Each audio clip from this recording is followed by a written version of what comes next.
creatures of the night, evil creatures made of light.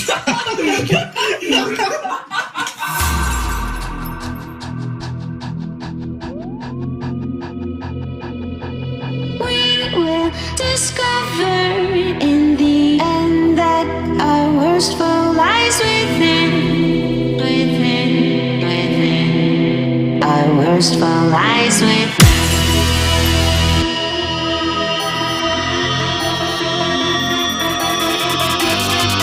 Our worst foe lies within.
But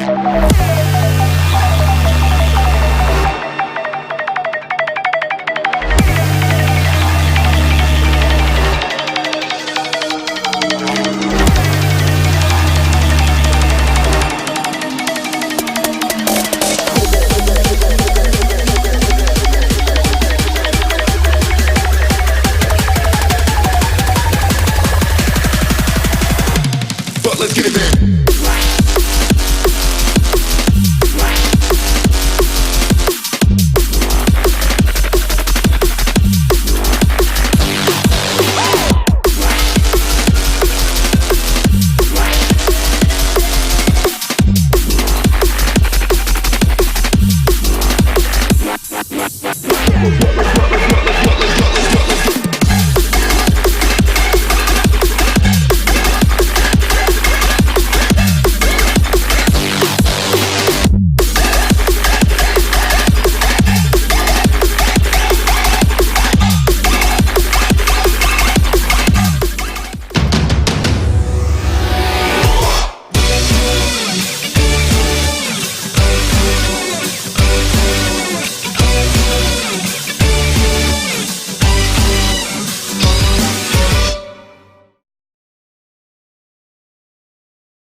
Hello guys, my name is George GNC. Welcome to the League of Legends Arena Clash Summer Split. My name is George GNC, like I've already said, and I'm joined by my good friend Sin. Yeah, welcome to the stream, George. It's nice to have you. Thank you very much. So, we've been hearing that Stan's off having a wonderful time at Wimbledon, so we're going to be here with some League of Legends action, though, as We are. I believe it's Clyde in our first game. Yeah, I'm pretty sure it's going to be Clyde versus Kingston. So it's going to be a very good game. Excited for this one. You probably don't know me. I am one of the FIFA 19 casters. Obviously, Sin knows me now. But yeah, I'm one of the FIFA 19 casters. We'll give you the benefit of the doubt and pretend FIFA's a real game long enough for you to cast.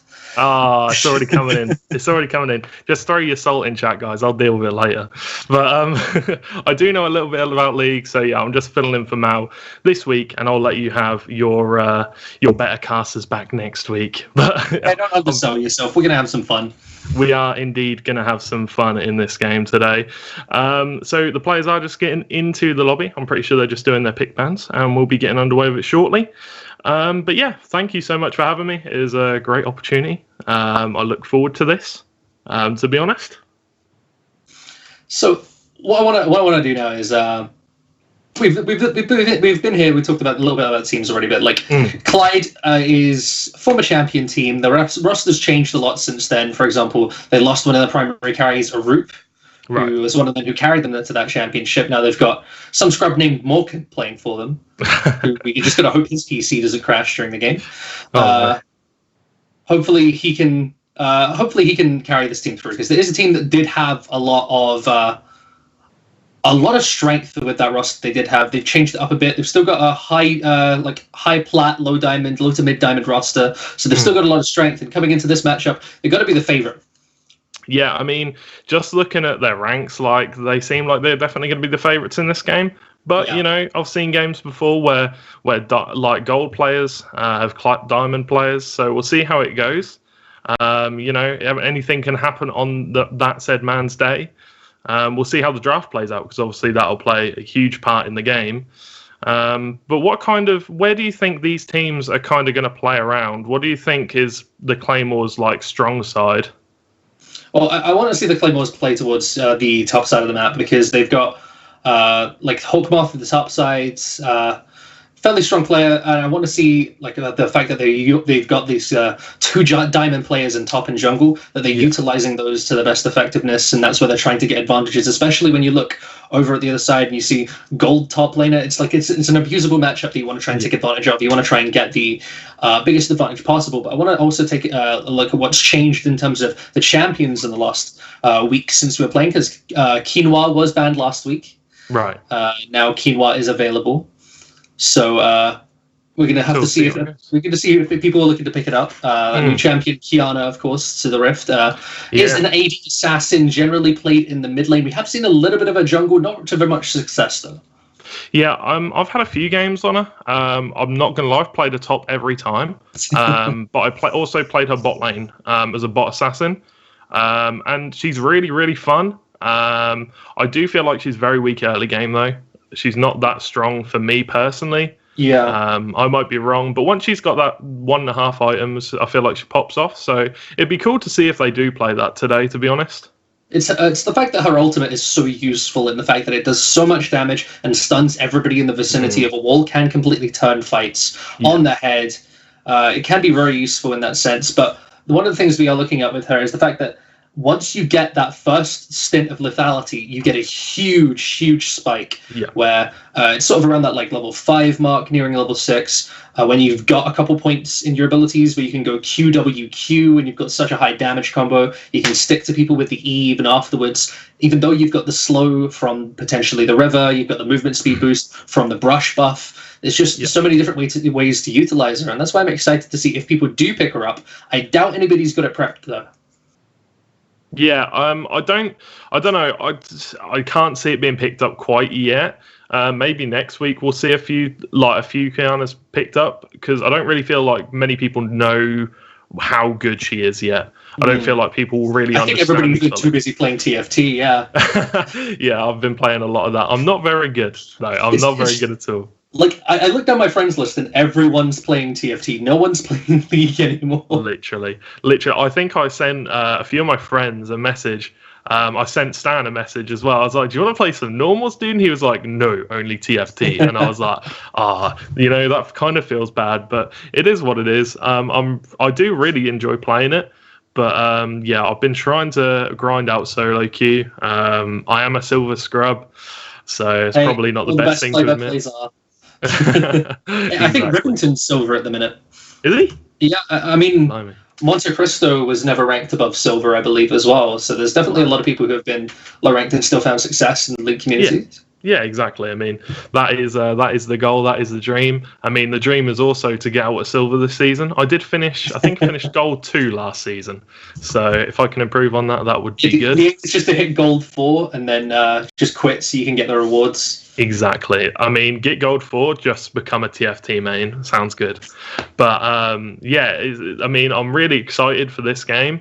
It'll be interesting to see how good these players really are. I'm not really I've never really seen players this good play live. Well, I have, because I've watched like LCS and stuff. But I mean, I've never really sat down and commentated it live. So I will be really interested to see what kind of plays they can make to. Don't hype them up too much. Of course, yeah. I mean, you've got a gold 4. It's basically me in the top lane, pretty much. For the can't even remember their name now. Is it the Harriers? Is it? Yeah, it's the Harriers. Yeah, the gold 4 team, the Harriers. Yeah. Yes, so it's basically like they've got me in the top lane. So shorty shots, I'll be watching you, my man. I want to see some big plays for you. But we're about to go into Champ Select, so we'll see what these guys are gonna pick up and ban. Are there any targeted bans that you think that the teams need to aim at? Well, honestly, it's just taking away what's been super strong right now, because there's been a lot of priority on things like Karma. Karma is absolutely insane right now in terms of what she can do both in support and in the top lane. So it's the flexibility of those sort of champs where you're just kind of afraid of them. You look at picks like Lux in the support role as well, where you throw out a W and you can just free trade because no one can damage you through the shield. There's a lot of champions that are just, you really don't want to see, and Yuumi is definitely one of them. Yeah, so they're going to ban the Yuumi away there. They're also going to ban the Ezreal. So I feel like probably the main reason why they're going to ban the Ezreal and the Yuumi is because it's such a safe lane. I presume you know a lot more about that than I do. But Ezreal is super safe lane, and you can see the fact that they're looking to try and dominate these lanes, and instantly the Tahm Kench lock-in says, okay, you may have banned one safe lane, we're just going to go for another. They're potentially just looking to like lock a Sivir next and play safer lane, which is why it gets taken away immediately. Next in line is like Xayah, maybe even something like a Lucian, just so you have the dashing ability. So they are going to lock in the Sivir on the red side of the table. And the Nautilus as well. Nautilus is a very strong champion, but I'm pretty sure he got nerfed recently fairly hard. So I don't know if that really affected the priority too much. It's still a very strong pick in terms of what it provides. It still provides exactly what it provided before, which is just a hard engaged champ that just wants to go all in and bust somebody to pieces around at basically any level in the game. You land a hook, somebody's probably down. Yeah, exactly.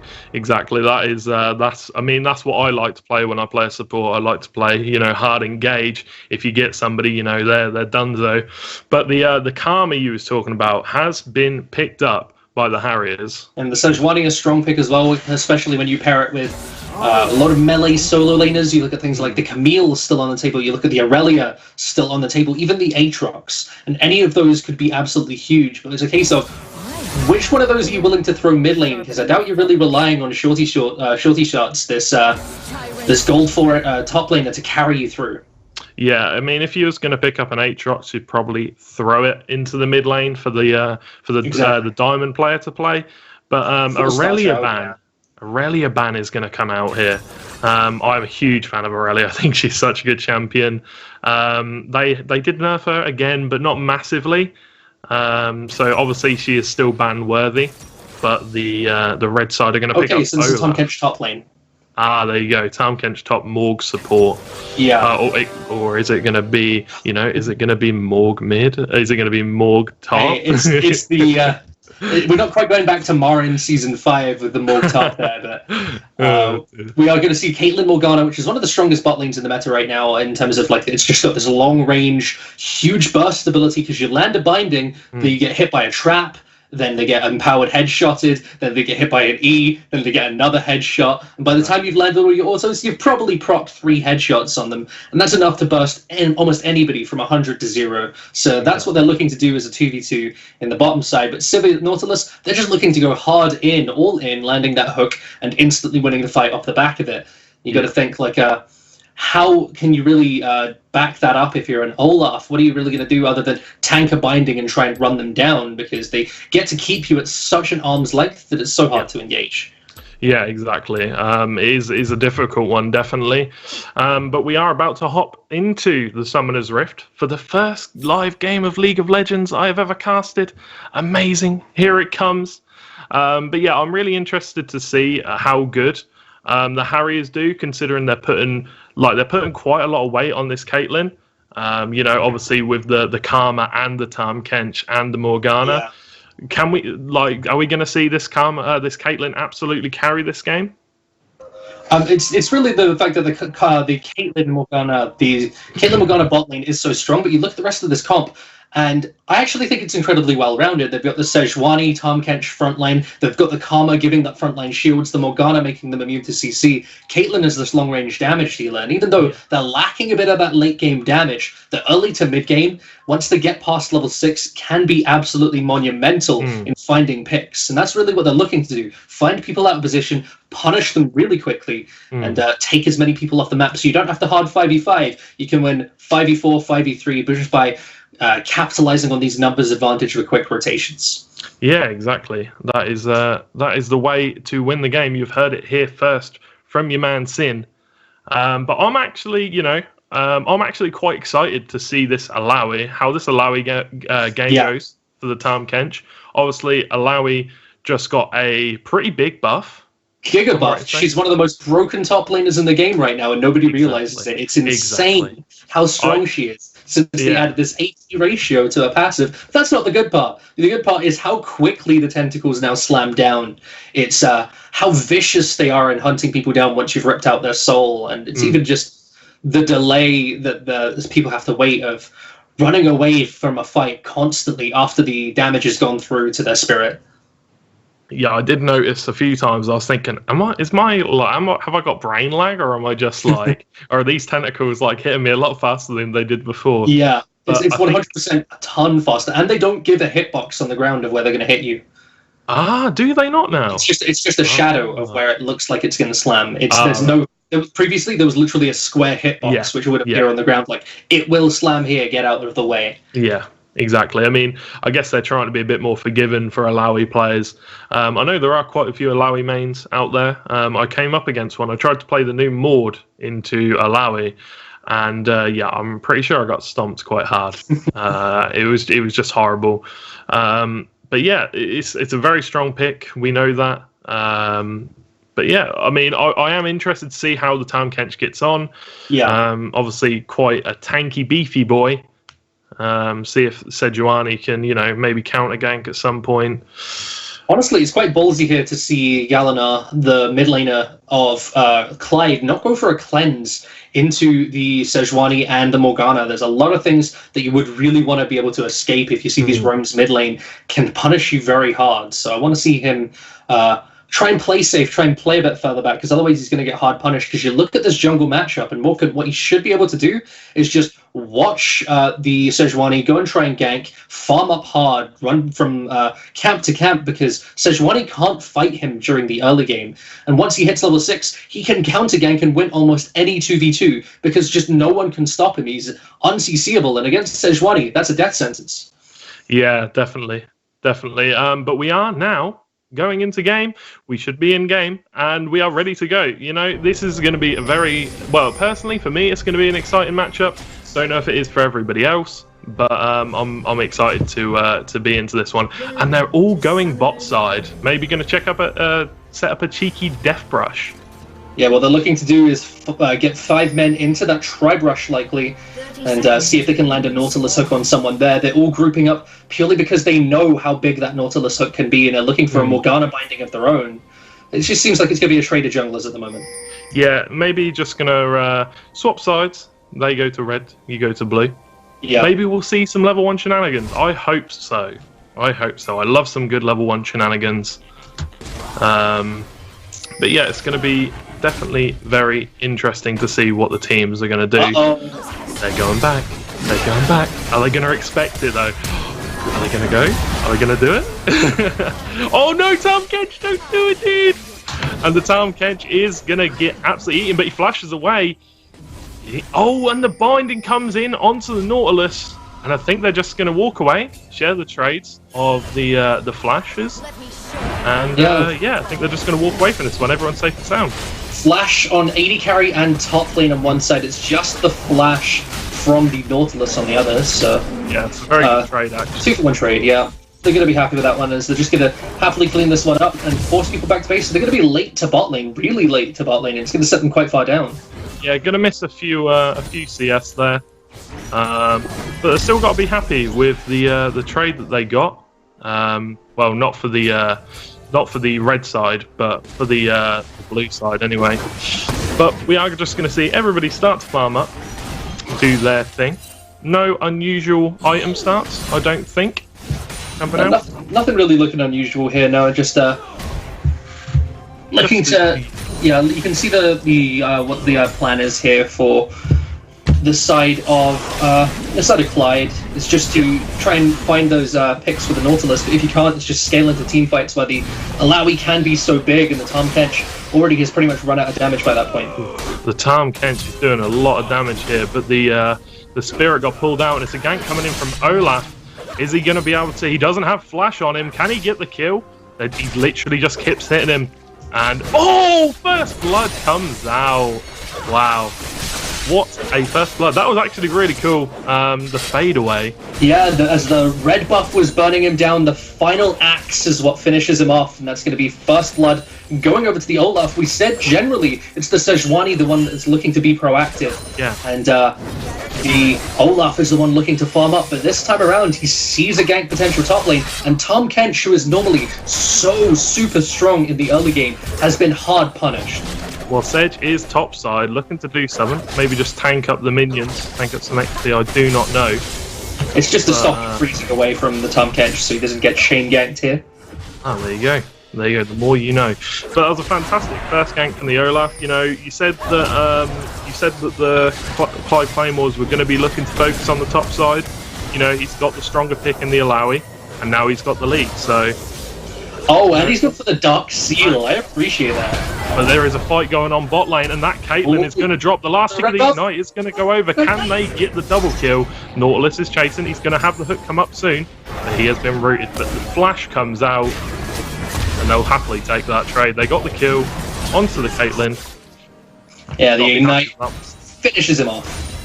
And we're going to look down towards the bot side, but you can see the fact that they've got a CS deficit. They are quite far down, but that kill is going to definitely help turn it, give them back control of the lane. Because currently Bardags had just been dominating, so they needed to find something. And that big engage is what helps them turn it. Yeah, definitely. I mean, obviously he only got the assist, but this is definitely a step in the right direction for the Severe and Nautilus, definitely. Obviously we're looking top now, and the Alawi is just going to dominate this lane, keep bullying this Tahm Kench down. Everything's normal in the mid lane. It's all going pretty well. You know, a few things could go better for the Harriers, but we're just basically waiting for the scaling to hit for the we're not waiting for the scaling to hit. We're waiting for the Sejuani to do a gank, but Olaf is mid lane again. And the Sejuani with a counter gank, actually. Zig's going to be taking very low flashes away, but the Olaf is he's getting so low. He's turning it around. Oh! Phantom Undertow. Oh, the root. Oh, this is crazy. And the Karma is coming forward. Can he get the double kill? But the Nautilus is there. She doesn't know. The Nautilus ain't going to be able to do anything. Ooh, but, he ends up still winning that on essentially the 2v1 after the Ziggs get zoned out, and Morkan manages to turn it around. When he gets lower, he gets the Conqueror proc in. You see those axes come rolling out. That's good. What gives him another kill, as he's currently been the driving force for this team, been so proactive. Yeah, so strong. You know, I don't think I've seen an Olaf do this well in quite some time. You know, very, very strong. I mean, I haven't seen any Olafs picked up in my solo queue games for quite a while. It's been something rising up more. It's been something rising up more and more though since we've seen it picked up in China. So the fact that it's now here as well, we're seeing it more and more in these sort of matches against the Sejuani. It's just such a good counter pick, and it's so good at being aggressive early if you have the proactivity, if you have the setup in your lanes, and that's what he's found. Enough setup to get these punishment ganks off. Yeah, and now we're going to see whether he's going to go for the warrior enchant, or whether he's going to go for the more tanky route.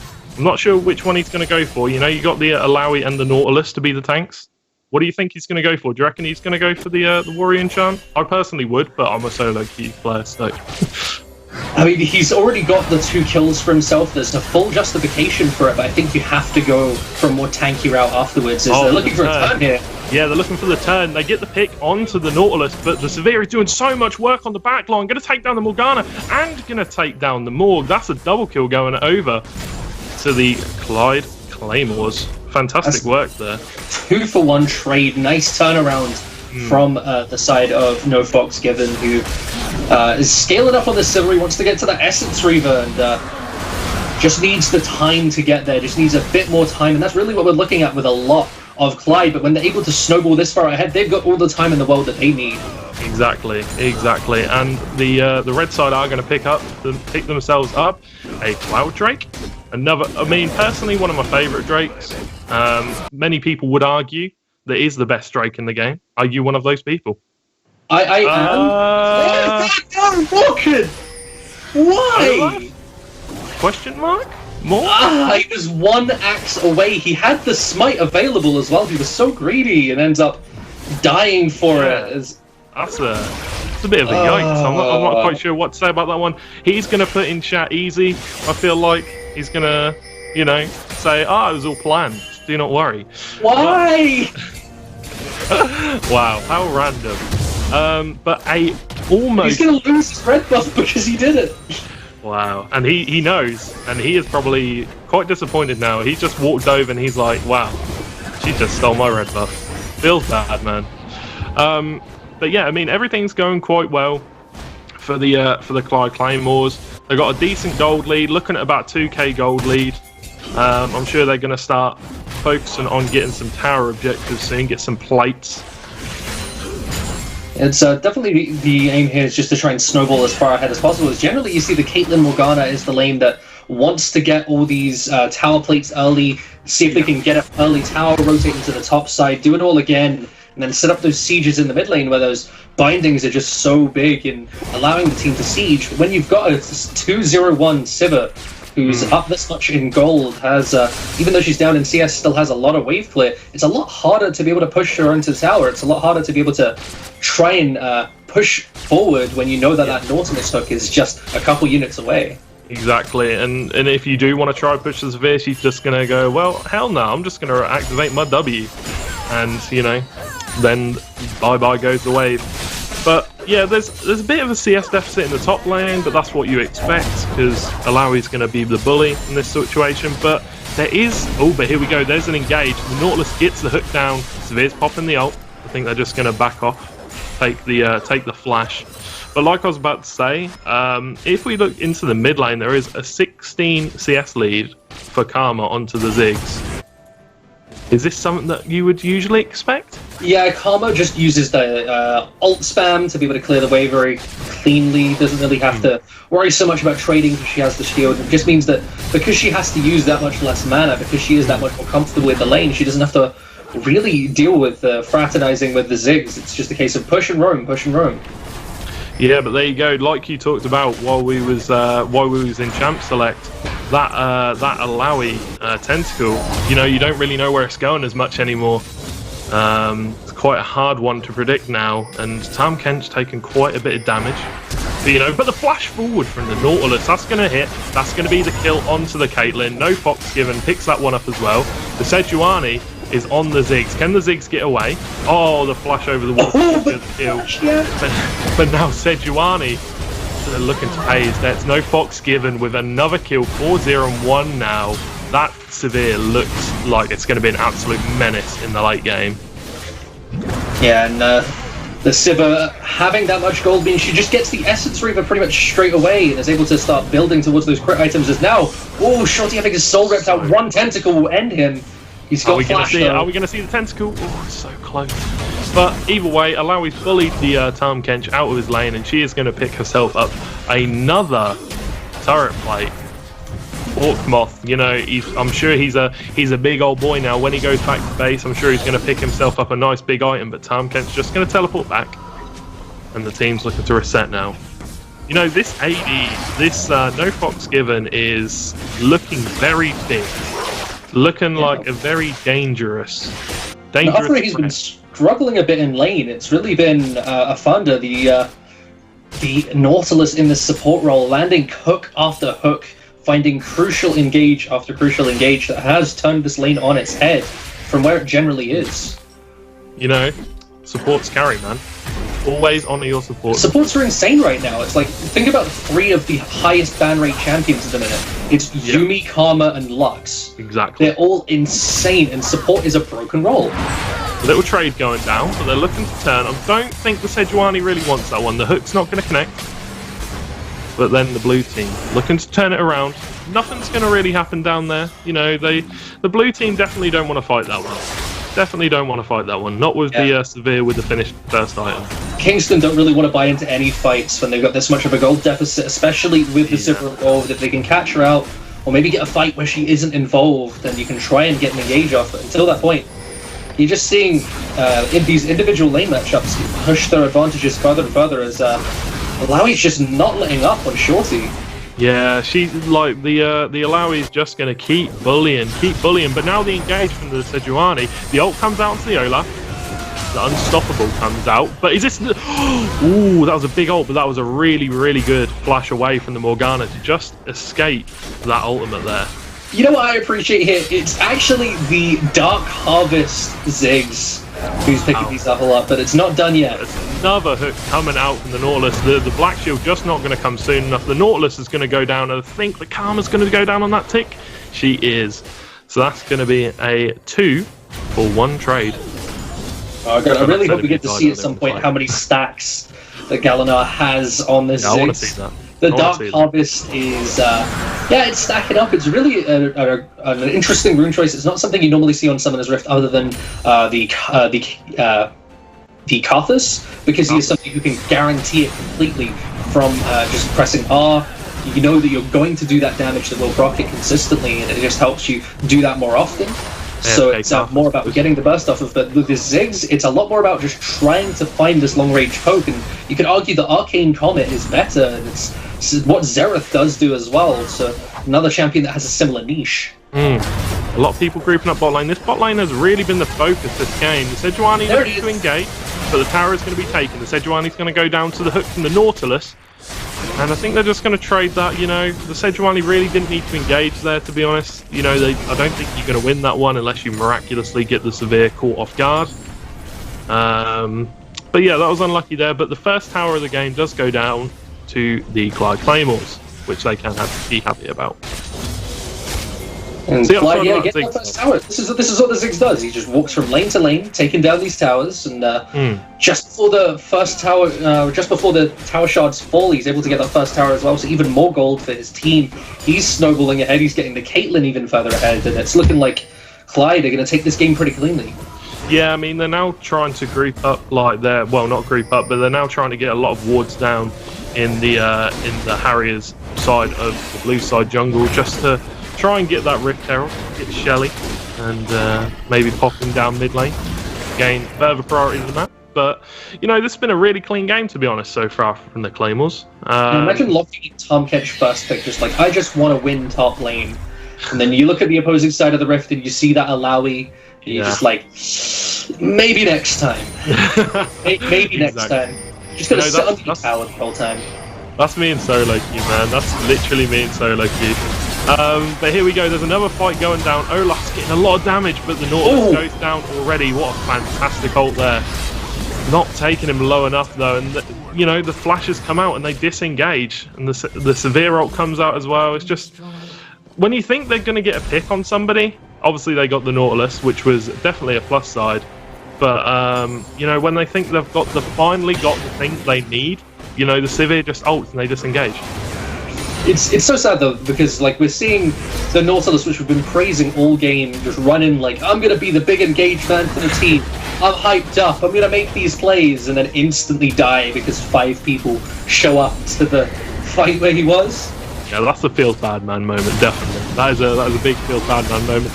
But instead of going to the top lane, now Alawi's fully in the Tahm Kench in the bot lane. And she is doing a lot of damage. But the Rift Herald was top mid lane, just going to be destroyed. But the Tahm Kench actually trying to 1v1 the Alawi, and to be honest, doing fairly well considering how far behind he is. Yeah, and Alawi has to pop those corrupting potions, was almost out of mana, so it's becoming more and more difficult for her to trade. If we saw the Sejuani go bot lane at that point, that was potentially enough for a kill, but just so low after this mid lane push, and that's the thing here. Sejuani's been taken out of the game at pretty much all phases because the Alawi has been so strong, because the bot lane has snowballed ahead, and it's just meaning that she's really got nowhere to gank. Yeah, I mean, look at the farm deficit between the Sedge and the Olaf, and the deaths and the item deficit.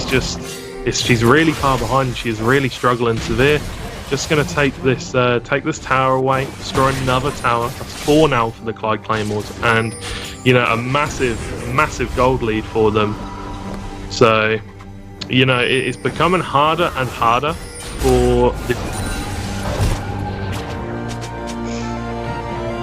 Okay, yeah, the Sivir just going to reset here. We're going to see them try and get back onto the map. To keep this vision pressure up, they managed to get some vision into the river. But the Yeah, the game's still going fairly slow at this point. It's actually slowed down quite a lot since we saw those explosive fights early. But the Baron spawning in 2 minutes 20 should help accelerate that tempo if we can see the Sivir go towards it. They don't really have the best Baron taking comp other than the Sivir and the Olaf. Of course, Lowy doesn't really do all that much damage unless she has the ability to set up multiple tentacles in the pit. Nautilus is only going to tank, and Ziggs, well, he doesn't really do all that much damage other than poke, so you try and put him in a DPS situation, he's not going to help all that much. It means that now we've got the side of Clyde just trying to get vision control, trying to use that poke to zone them off of these key objectives as the second Infernal Dragon of the game will buy into that scaling. We said they had really good scaling, but they've still got that snowball really rolling, that 8k in the lead, and we're going to have to see the Sejuani can steal it. Yeah, definitely. I mean, the Sejuani just needs to go all in, try and steal this one away. We'll see if we can. And the red team have got the dragon. Olaf smiting that one away, saying, no, Sejuani, you cannot have this one. Apologies about that, by the way. No worries. A little bit of problem going on.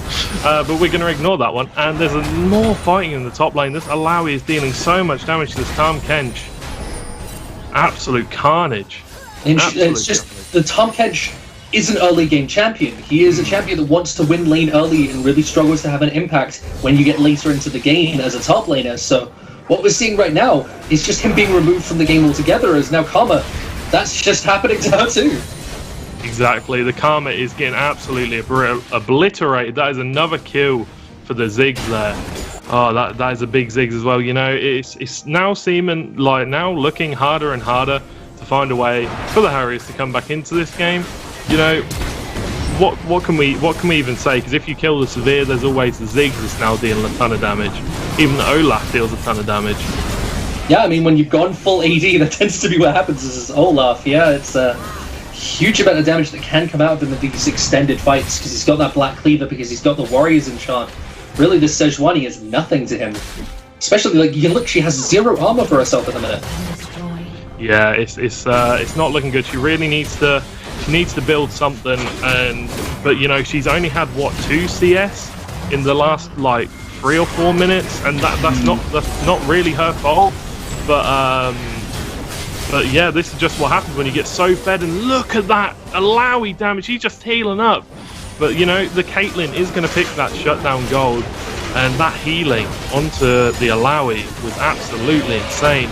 Yeah, but because they're all low, because they can't now walk into a Baron area to contest, they end up getting this one for free. They won't get it on all members, they won't get it onto the Alawi who wants to sit in that side lane, unfortunately, but it's still a ton of bonus resources they can get out of this Baron. Yeah, that's a freebie for them. That is a massive freebie. They couldn't wait for Alawi to come up, which is a little bit unfortunate. But you still have the Baron on 4 members, you know, the Ziggs could split push if you want to, or you can just send the Sivir and Nautilus to a side lane if you wanted to. You know, I'm pretty sure these teams are quite flexible. Yeah, what you want to be doing though is you want to probably be sending that 5-man Deathball mid, or at least 4 men, so you can find those picks with the Nautilus, so you can land that poke with the Ziggs, you get the wave clear all there. And then the Alawi, we know she wins the 1v1 versus almost anybody in the game, so you just let her do that, and you can have the rest of the members get a free tower for yourselves. That is the win condition, boys. That is the win condition, and this Sivir is definitely, most definitely online. Infinity Edge, you know, Essence Reaver as well in there. Looking absolutely huge. The Nautilus ult's going to come out. Not looking to follow up on this one. Doesn't really know where the rest of the team is. Now the Alawi trying to fight down in the bot side, and gets a huge burst onto Vardags. Oh my, look at that damage. Just one shots the Spirit. And you know, that crit tickled a bit. That crit tickled the Alawi a little bit, but the ult's going to come out from the Zigg. Is not going to take down the Caitlyn. Yeah, but so now look to siege this tower and look to get the inhib. The binding does come out on the Olaf, but you know, what are you going to do? The Caitlyn was already in base. Not a lot you can do. Might look for an engage here once the Spirit is gone. Might look for an engage once the Spirit is gone. Who knows? The Sejuani does like to throw out the Glacial Prison at odd times. So let's see if he can maybe get a prioritised target. Well, they've got the inhibitor exposed in mid lane. They've got this tower open, but they're getting an engage up here. Just so much poke damage. They're not even going to be able to. They're not even going to be able to defend it. They're just going to have to back off. The Glacial Prism was used to try and disengage. You know, the Tahm Kench has to flash away. And they're just going to take both inhibs, and probably they could just end the game now. They do have minions, but they're going to back off, look to reset. Maybe look to take the dragon when it comes up. Yeah, they're going to just try and reset, as you say. Just play this one out slowly. They've got an 11k gold lead. They don't need to overforce when they're all below half HP. So they've got the ability to just reset, get back onto the map, play this slowly. They've got double super minion waves to do the work now. They can play through the top side. Maybe just send Illaoi to escort these super minions in. Then it becomes that much easier to just play the map, force the waves into the base, and win out the game that way. Yeah, exactly. I mean, that's. I mean, you know more about that kind of stuff than I do. I'm just the resident hype man. But they are going to look to pick up this. Bring the hype, man. Let's go. Bring the hype. You want the hype? I want the hype. Let's bring it. You want the hype? Okay. You know, wait for it. Just give it a second. Oh, and they pick up the Cloud Drake. That's what we're talking about, boys. Oh, hot top hype on the Cloud Drake. Let's go. Let's go. The hype on the Cloud Drake. You know, I have been told is Stan's favorite dragon. It's everyone's favorite dragon, clearly. It's the one that everybody should be rushing towards at any given opportunity. Most broken dragon in the game, as I believe we're all sorted and synced up now. So it's going to be Hawkmoth just pushing down that sideline. Like we said, it's not really the way it should be, though. It's what you really want here is Illaoi walking down the walking with the super minions to escort them in, find a flank on a fight that way, rather than Illaoi being the one sieging. She's not really effective at sieging, so kind of backwards the way they're playing this, just trying to deathball as 5, rather than playing this one smartly. Yeah, exactly. I mean, they've definitely got the comp, so they can just run it down. You know, the Nautilus keeps looking for these hooks onto really any target they can go on. And you know, the Illaoi will probably literally just one-shot whoever he gets, because the damage is ridiculous. Got the Spear of Shojin there, you know, makes when she hits that ult button, she's going to be slamming those tentacles down onto you. It gives her 15% mana back on auto attack after she's. Oh wait, that's TFT. Double Shojin Pike, yeah. Oh god, please get that out of my games. Yeah. I hate that. Oh, please get it. But Morgan going on the Tahm Kench. Tahm Kench able to fight him off, but still being forced out. And these super minions are stacking up. This top tower is becoming more and more impossible to defend for the side of Kingston. They're just going to have to turn around and defend their Nexus in a minute and just let this tower drop. It is inevitable. It is inevitable that it is going to happen. Oh, but now the Illaoi one tentacle is all it takes. Oh, the flash away just in time. Is she going to drop? No, she is not, but a lot of damage coming onto the Nautilus. Can Caitlyn pick it up? She is so scared, but the hook is down. She can go forward if she wants to, but the Olaf is on the base, and she's hunting for this one. She gets a shot down. There you go. Let's get hyped for a kill onto the Caitlyn. Yeah, it's just formalities at this point. Really, you know, when you've got such a strong team, this Illaoi's doing so much damage. Yeah. They've got the vision control. They've got the one inhibitor exposed. Still 2 waves of super minions careening into the base. They just need to let this one push itself out. They know that Kingston can't contest the Baron, which is going to spawn in the next minute or so, and that will allow them to then pretty much get that Baron and win the game off the back of it, because you get that burst of gold, you get the instant ability to push the waves directly into the enemy base, and there's no towers stopping you from getting that third inhib. It's just those 2 Nexus towers left. Yeah, not much to hide behind now for the Harriers. They really need to, if they're going to make a play, they need to make it happen right now. But you know, the Clive Claymores, they have their eyes set on the Baron, the big purple worm. And it looks like they're probably just going to get this for free. Everybody's down the bottom side of the map. The Baron should be the one that ends the game now. They've got the 10k gold lead. They're still so far ahead. It's just a case of wrapping this one up. As you said, all formalities. Unless we can see some kind of God tier turn around that could somehow net them even the first tower of the game. Yeah, exactly. Not even a tower to their name yet. That is quite crazy. You know, and considering the gold deficit, there haven't really been too many kills in the game. You know, only 19. Quick maths, right there. I'm impressed. Thank you. A total of 9 towers taken as well. Wow. Amazing Well, that's every skills. tower 9 plus 0 equals 9, guys. 9 plus 0 equals 9. That, you know, that's actually really impressive. You need to teach me some maths, please. I only got an F. And that's exactly F in the chat as you see the Sejuani just disappear. Jesus. Wow, oh my lord, that damage is ridiculous. and I think the Tahm Kench is going to go down too. The Karma's coming in to try and help the Kench, but she's scared. She's a little bit like, maybe I should just run. And oh my god, where did that Caitlyn go? And the ult comes out. It's not going to hit. Oh, yeah, it is going to hit. I'm just joking. Yeah. And this is going to be it. This is the game done. This is going to be game 1 as well, all just piling onto the Nexus. No way back in, and that's going to be the game 1 going to the side of Clyde. What a fantastic game! Yeah, the game was pretty definitive.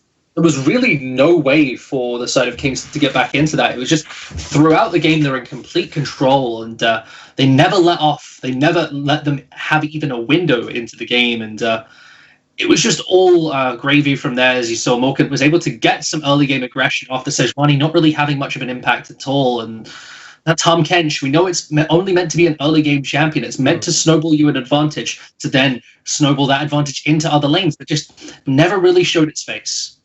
Yeah, exactly. Really, really good game. Obviously, the first game we casted live, so hopefully it wasn't too sketchy. Hopefully it wasn't too bad. Huh? Giga scuffed, man. Yeah, exactly. Good. That's exactly what I wanted to hear, man. But yeah, fantastic first game. We do have to quickly shoot over to a quick break just to fix a few things. But yeah, we will catch you guys in a few minutes.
And we are back. Welcome back, guys. Hopefully everyone is doing really well. As always, George DNC, joined by Sin.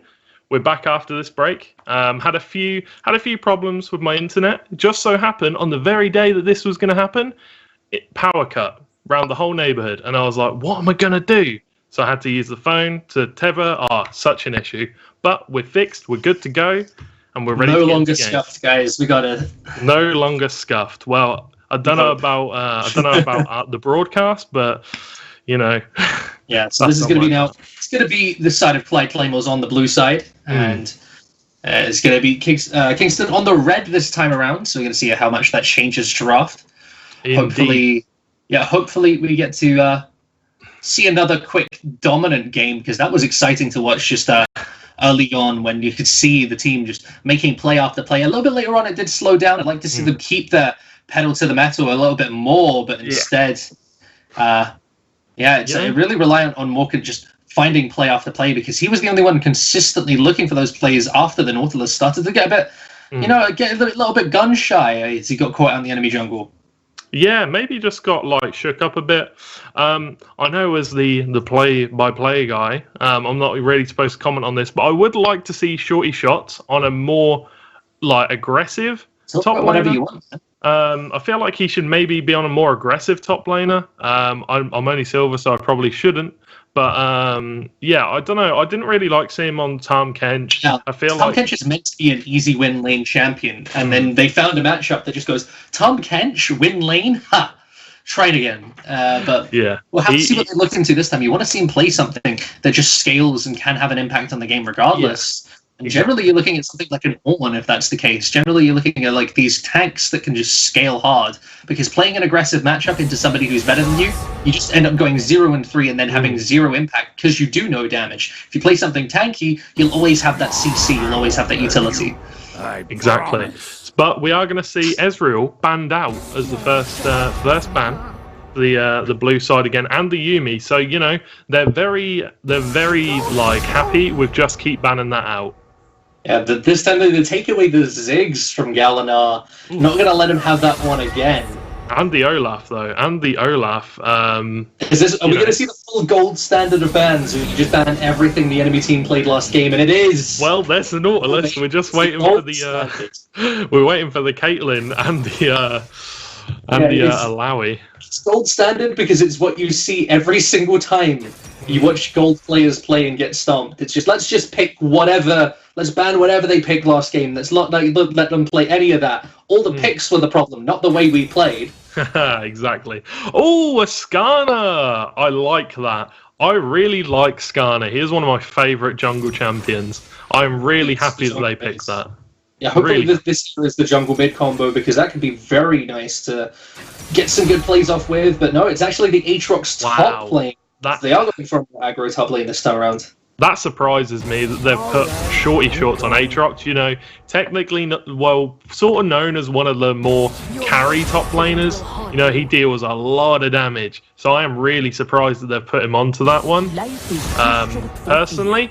But they're going to ban out the Alawi. They've literally banned everybody apart from the Caitlyn. The Sivir, rather, yeah. The Sivir, yeah.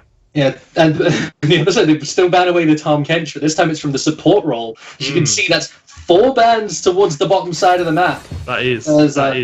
Wow. That's given locks in the Sivir Braum for themselves, so they're going to have to see if they can find success without as much of a playmaking pick in that support role. Talk about surprising bans, very targeted. I think is safe to say. But we're going to see, is that an Ahri mid lane, Lissandra top? So what it seems like is just going to be using that Lissandra to try and zone off the Aatrox, as Aatrox doesn't have as much of a great time in dealing with gank pressure now. If you can send the Lissandra Jarvan top lane, they're likely to just kill him in that 2v2. I do really like the Orianna Skarner power play, because you can just send the ball on to Skarner. He can just, if he's going to run Predator, he'll just Predator into the back line, then Ori just ults. It's pretty strong. So it'll be interesting to see how they do play that. And Skarner into Sivir as well is generally pretty good, because you force her to use the spell shield on the E, or if she spell shields as you walk into melee range to ult her, you just Q first and then ult her. It just completely negates the champion. Exactly. But we'll see if the Braum can, stop that Skarner from getting on to Severe, tell the Severe to stand behind Braum, all those memes. But but yeah, we'll see how this goes. We're almost going to be into game, but yeah, it's an interesting team comp.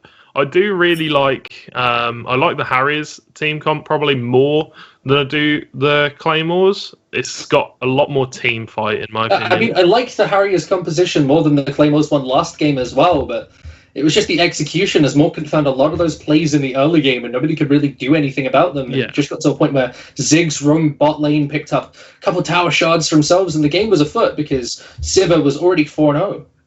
Yeah, exactly. We'll see if they can like destroy the Severe again. Like the Severe can pop off again. This time for the Clyde Claymores.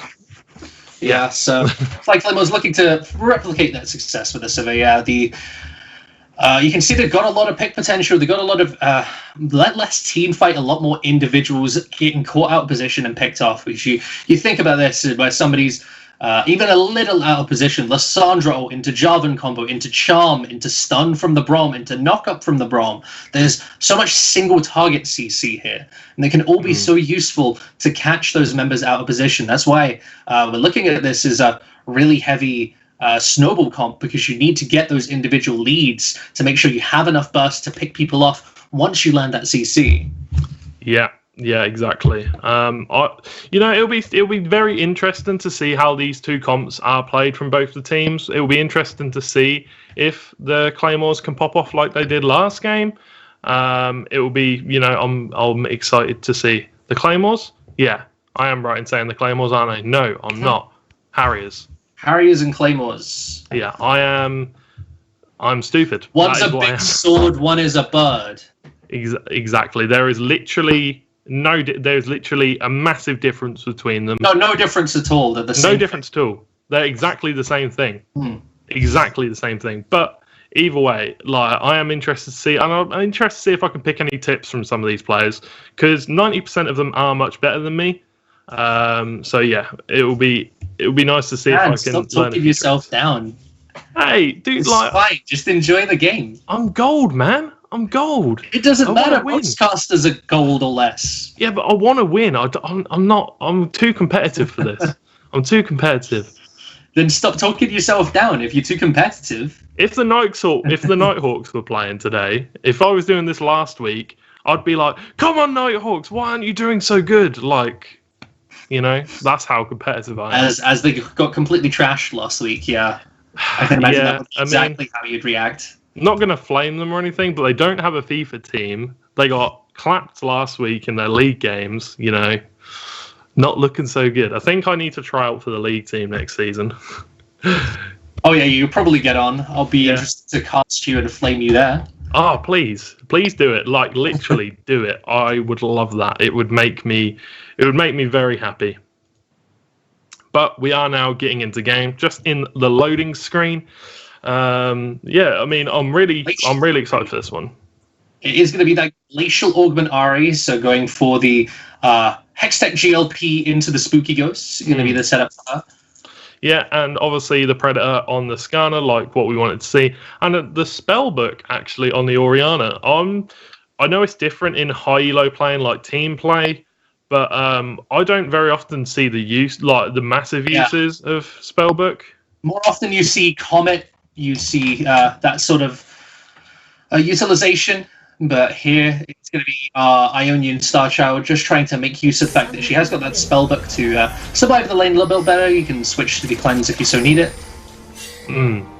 Exactly. And it looks like there might be a little early fight again. They do know where each other are now, though. They're like, they're all going towards that red buff. So I want to talk a little bit about Glacial Ahri here, though. The Glacial Ahri, just something that provides so much more pick potential, and a comp we already said is so heavy in pick potential, just giving that little bit extra bump to catch people out. As we said, they didn't really have much engage, but the soft engage of getting those long-range slows to hunt people down, and then having the long-range engage of both a Jarvan and the potential of Ahri just ulting somebody down is exactly what they're looking for. Yeah, I mean, lots of pings coming out. for the red and blue side. Obviously, the blue side were spotted out at the red buff on that ward, and they're also going to be spotted out here on this ward, so they know exactly where this Jarvan is starting, and that's really handy. That's actually really handy for them to know that. The exact start, so they're both going to be utilising that to get the best control they can of the map, get the best sort of knowledge of where you could be looking for an early gank. As Morgan just going to go from the red buff into the Krugs, the usual now Korean start, as both junglers look to do the exact same thing. Yeah, exactly. I mean, it's probably one of the more powerful jungle routes, I should say. Yeah, it's the most experienced route. That's why people are doing it more and more nowadays. Krug's one of the most valuable camps, and the fact that you kill it early means when it respawns, it's worth even more experience. Yeah. So if you can continually take the Krugs on respawn, you maximize your XP potential, you maximize your leveling, and you can just completely out-level an opposing jungler based on the fact that you micromanaged one camp. I actually watched a video on that the other day, because I do play jungle quite a lot, and also top. But I was trying to find out why I wasn't getting as much experience as a jungler compared to other junglers, and I found out that your Krugs, when your Krugs and your Raptors die, they give the most XP. So you want to kill them first. So then when you go back to them, they're the highest level, because it's when they respawn what level the average level, right? Yeah. Yeah, so I mean, I tried to work that out. You see a lot of junglers just I don't take Krugs ever, because Krugs take too long, not realizing that they're losing out on probably about 30% of their experience on the clear from doing so. And that's it really changed when people started talking more and more about it. But before then, it was a wasteland. Yeah, exactly. But an early gank coming here for the red side. And got absolutely juked. I'm surprised. I don't know why he didn't go back fast. You're looking at the Lissandra Eing directly through you, and instead of walking to the destination point, you kind of hover between there and her, then don't engage afterwards. It's just like that Arrested Development meme. I don't know what I was expecting. I'm a bit confused, but the Skarner's coming for the re-engage. This time, is he going to understand where he's going? And again, no.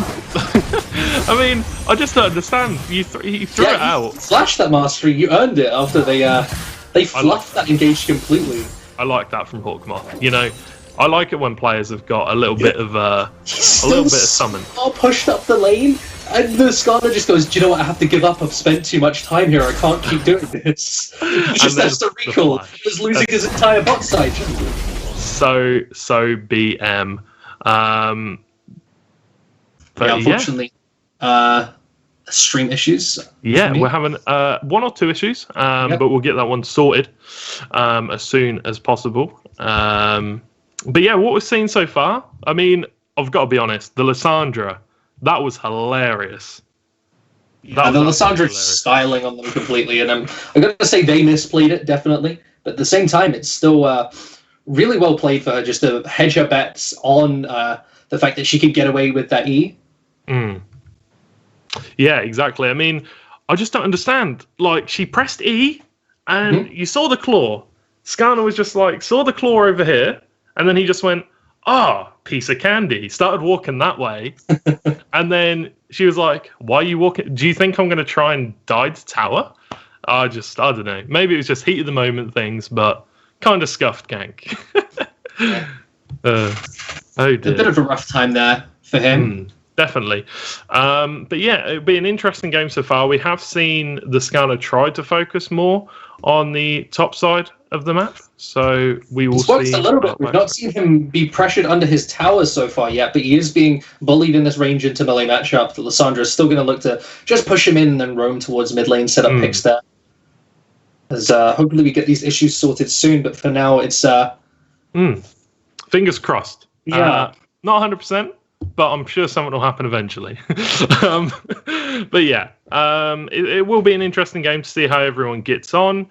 I have heard that the stream does look all right. The stream's looking good. That is what I have heard. I've heard various knockings in the Discords that I'm in of people clipping certain things as a bit of a meme towards me.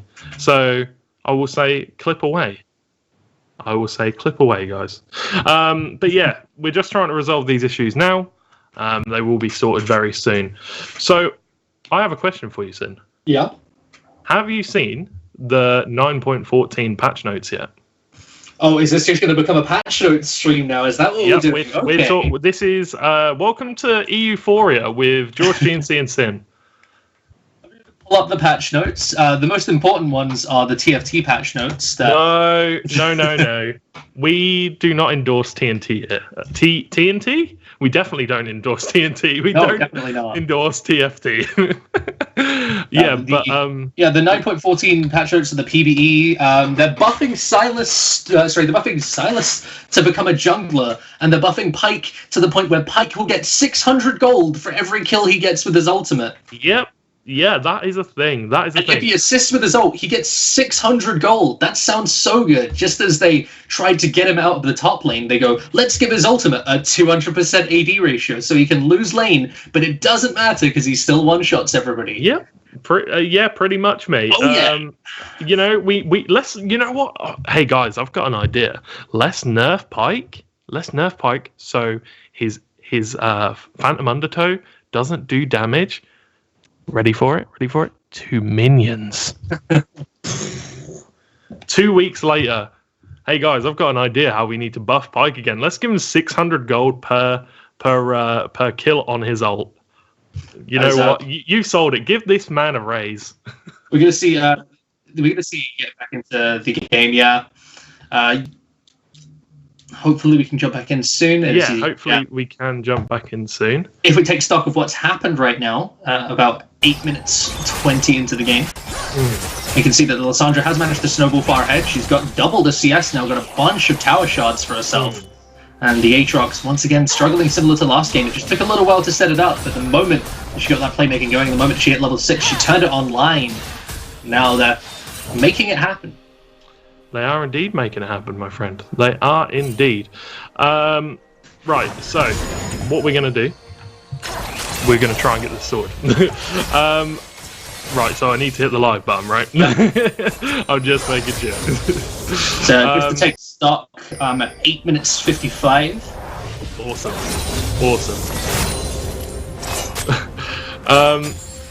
Yeah, I don't really know what to say. We got a few problems. We got a few problems going on. I am trying my hardest. But yeah, this is a really good game so far. The Lissandra doing really good job. Showing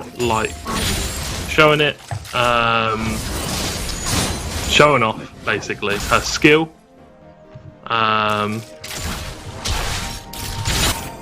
I'm at 9:20 now, just trying to sync up again, and then we can get again. I'm at 9:20. So, I think we're going to quickly pop to a break to try and I'll just pause at 9:35. Because basically. So, catch you guys in a sec.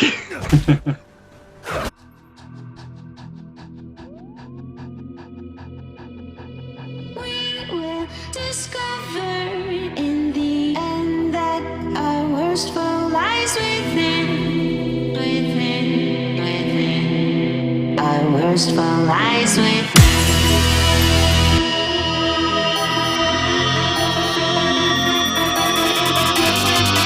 Our worst foe lies within.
Welcome back, guys. So we've got that sorted. Hopefully, that's all of the technical stuff down. I do apologise, but we are going to get there. Hey, who cares about tech issues? We got a Cloud Drake, guys. We did it. Exactly. Yeah. It's Cloud the Drake. boom. Cloud Drake's rock. We did it. We did it. We got another Cloud Drake. I'm so proud of us. But who knows what Drake is going to be next? Who knows? Maybe it'll be another Cloud Drake. Oh, that was too much. Mine's blown. You can handle that. Mine's blown. But That's as you too can spicy. see, as I'm you too can white see, for that. the Lissandra is popping off. Yep, indeed. Lissandra Lissandra is pretty much popping off, going for that first item, Luden's Echo already. Unfortunately, Shorty just got a Kindle Gem in response. It's having a pretty rough time for himself. Still trying to get some wave clear. You know, I said that I'd really like. Out comes the Skarner ultimate, fantastic. But out comes the Braum ultimate as well. The TPs are coming out, and the Desire, is going to be rooted up, stunned up, and the teleport very late from Shorty shots, and I think he's going to suffer from that one. Gets rooted up. Is he going to die? It's going to be close to double kill for the Lissandra. 4-0 and 3 now. And the Karma goes solo. That is a triple kill. This Lissandra is looking like an absolute MVP right now. Popping Okay, off. I might just mentally slow. What timestamp are you at? I'm at 12:20. Okay. Yeah, same. I'm at 11:42.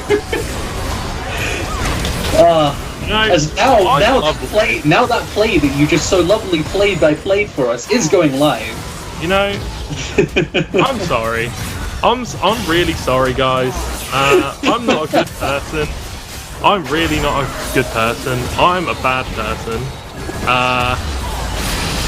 Damn, dude.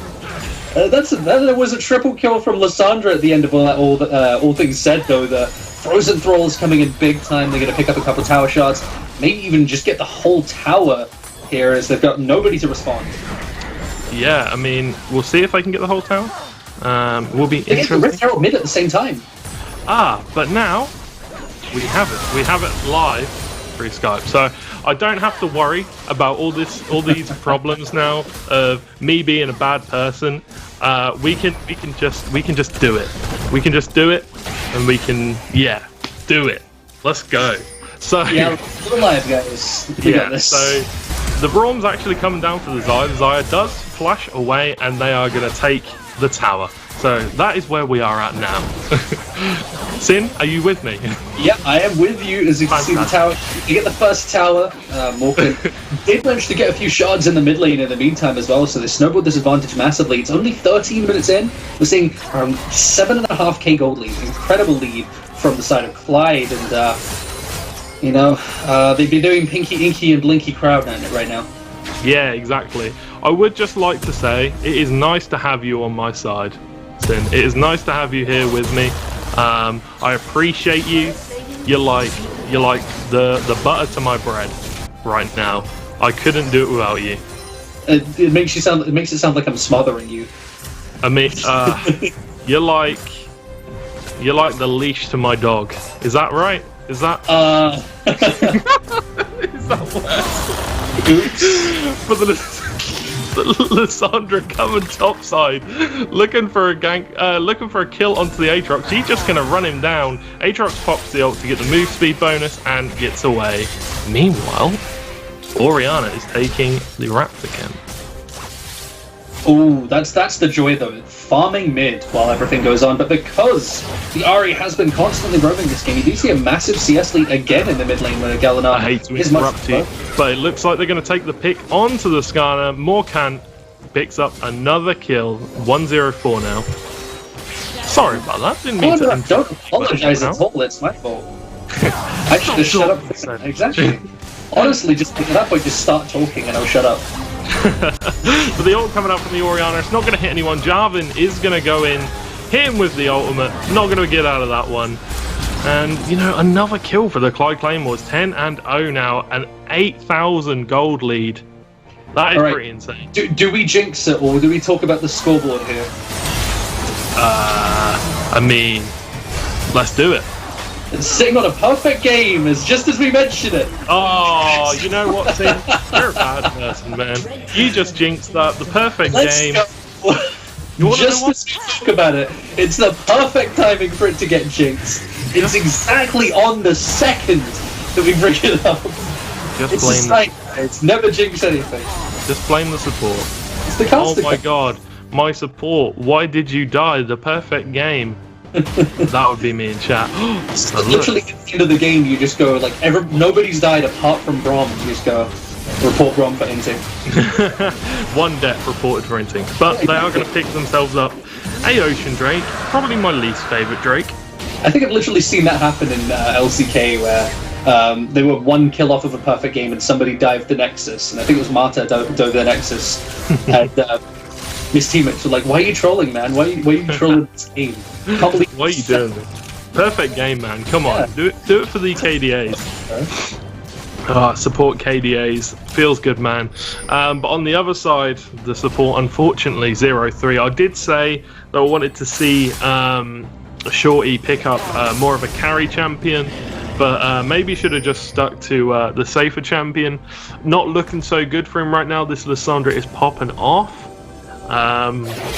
The Severe is doing really well as well compared to the Xayah, but we've got a massive team fight here now. The Jarvan's going to pick up the kill onto the Karma, and the Xayah is going to pick up a huge shutdown gold, which is actually really nice for her. But Jarvan's going to get another kill. The ult comes out, the Feather Dance comes out, and then the Blade Pool brings them all back in. Fantastic kill for the Xayah. Well, a little bit of it there as they go a bit too aggressive. They get a bit too big for the britches, and honestly, Morkan just getting a bit too cocky, diving in on 3 people, gets caught out by the Skarner ult, and that's what sets it all in motion. As Hawkmar going to try and get a top tower to at least make up for the rest of his team making those sort of mistakes. Yeah, the rest of the team in, so I'll just sit top and get myself some more towers, boy. Don't worry about it. A top laner, yeah. Your top laner is an island, so when the rest of the map is inting, at least you're not. Exactly. That is If you're why. inting, it means it's all your fault. Yeah, I mean, if somebody ints top, then it's game over. But if you're doing well top, nobody cares. So you can never really win. But Skarner, look at Lissandra. Oh no, Lissandra, what are you doing? That's a 1,000 gold shutdown for the Karma. It would have been nice to have on the Xayah, but They thought Jillian felt lonely being the only one who died, so now everybody's decided to back him up, and have all died in unison, in solidarity, if you will.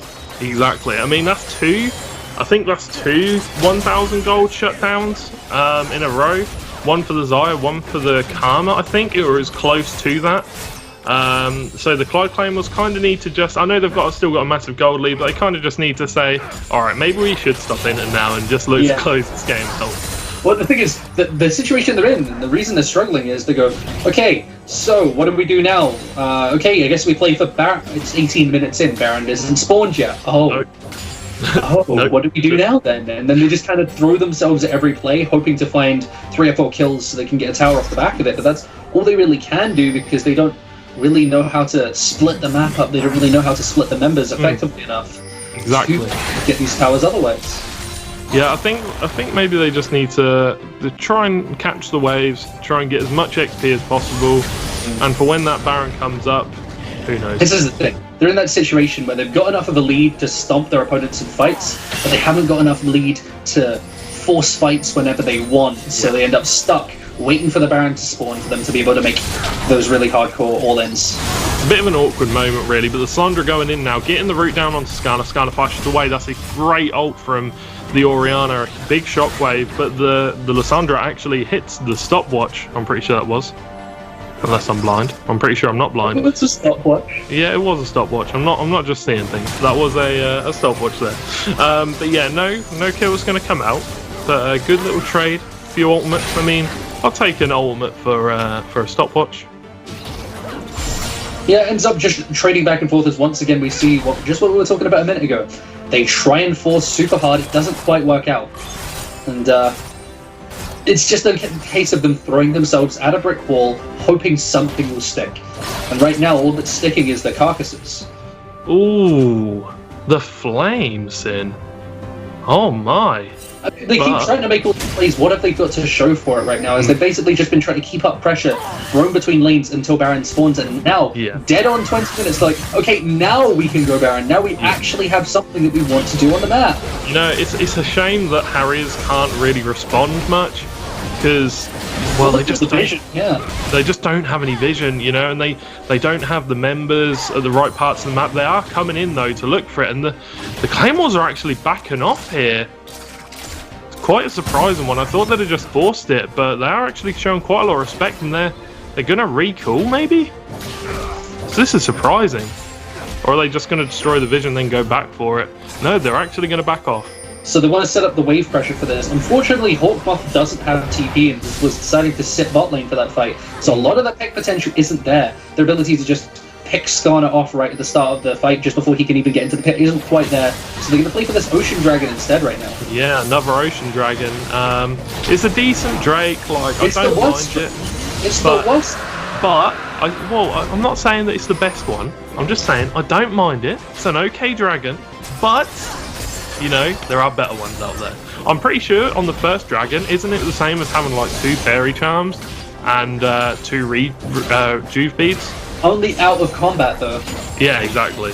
So exactly. It's decent in the early game. In the late game, does not matter at all. Exactly. Literally has no, like, nothing on the game Only at all. Triple Ocean with Elder is the one that really matters, because then you just like have a Warmogs for free. Yeah, exactly. But yeah, it's I don't know. I see a lot of teams just don't go for it. Like if it's there, they just don't pick it up. Like there's no point. There's no point in wasting their time. But obviously, because the Claymores have such a hold on the game. Look at Ari here, rushing Rabadons, needs the burst damage, needs more damage. Rushing the biggest damage item you can as soon as possible. Not even going for the spooky ghosts that we talked about before. Yeah, just going straight for the Death Cap. Wants all the damage right now. And, you know, I'm pretty sure Ari's quite close to completing it. So we'll see that one soon. Probably going to one-shot. Well, maybe going to one-shot the Ori, but even then, Ori's pretty strong. She can get the shield, you know. She's got the cleanse, so she can get out of the charm. So, I don't even know. I don't think she could one-shot the Xayah because she's got the ult. And the QSS. Yeah. And the and then there's QSS like already. shields on the Karma. It's even more safety. You know, obviously the deficit in the gold is massive for the Harriers, but I see 1 or 2 situations here maybe where the Harriers could win. I've seen like 7 million. Oh, but here you go. The Skarner's face checking the brush, and he is a dead man walking. No Fox giving it a pick that kill up there. Yeah, well, this is one of the other 14 million possibilities. This is the one where Thanos wins, and we're going to see them rush directly towards the big purple one. Yeah, the big purple worm is Thanos, by the way. They definitely should have done that. I know that Team Liquid have obviously partnered with Marvel, so, you know, why can't Riot Games partner with Marvel and just put, like, a sticker of Thanos' face on the big purple worm, you know? Like, just do it. I know somebody did a Mundo build where they built everything that looks like one of the Infinity Gems. So you got, like, the Kindle Gem as the Reality Stone and things like that. That's brilliant. I love that. That is actually hilarious. I might have to watch that video now because that's low-key pretty good. But the Ori gonna come out and nobody can hit those minions, Ori. Yes, you ult those minions. I believe in you. You get those minions, boy. But maybe just use it to try and clear the wave. That's what he's going to be telling himself in bed tonight. It's a zoning ultimate, guys. It's fine. Ultimate. That is what we use. It was for zoning. Exactly. He was simply like, by using that ultimate, he was testing which direction they dodge, so next time he can predict it. Exactly. You know, all the mind games are coming out right now. All the mind games are coming out.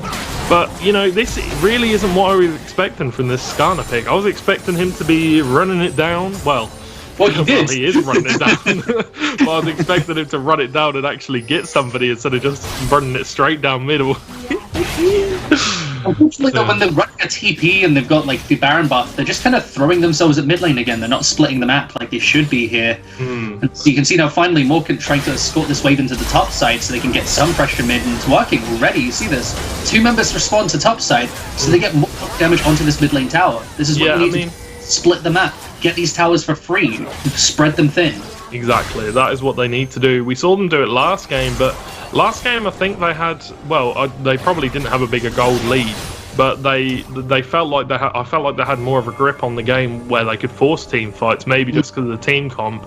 But this game, you know, they don't have as much we can force plays, but they're still going to crack it down anyway and get the 10 hits. Yeah, and they've broken this one open. They're finally into the base, and now they've got more windows to start team fights because they have that mid inhibitor down. They have the ability to access the base. So the Jarvan turns. He's looking for a kill. No Fox Given takes down the Orianna. The Blade Caller comes out, and the Severe gets a double kill. Absolutely massive. That's a triple kill for the Severe. Gets the Aatrox.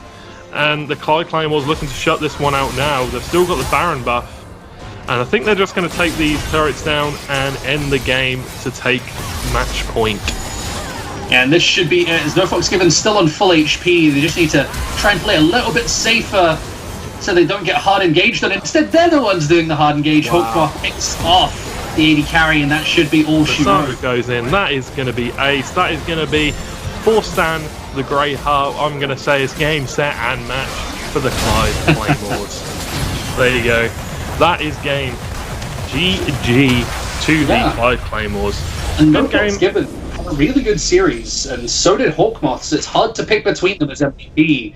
That game individually, I think it had to be Hawkmoth, but across the series, No Fox Given played so well in terms of consistently picking up advantages off the back of these fights. Always played so well in team fights, even though his individual laning was actually not that great. He was being outlaned by Vardags, but what he found afterwards was the consistency in his team fighting, the consistency in his ability to play a fight well around his team, and he picked up so many leads to the point where he became unassailable. Yeah, definitely. He was popping off for the Claymores that game. Really doing a very good job getting all the kills.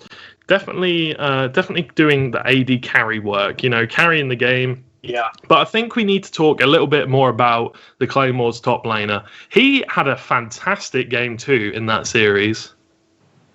Yeah, definitely. Definitely an amazing top lane game, and unfortunately didn't get to see the start of it, but.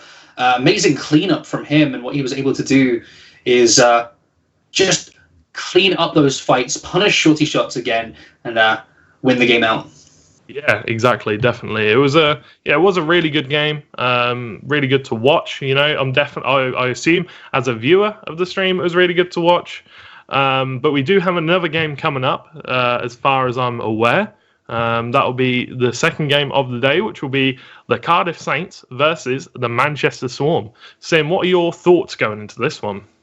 I believe we've actually had a change of games. I'll have to see if that's confirmed. Oops, that is my fault if that is true.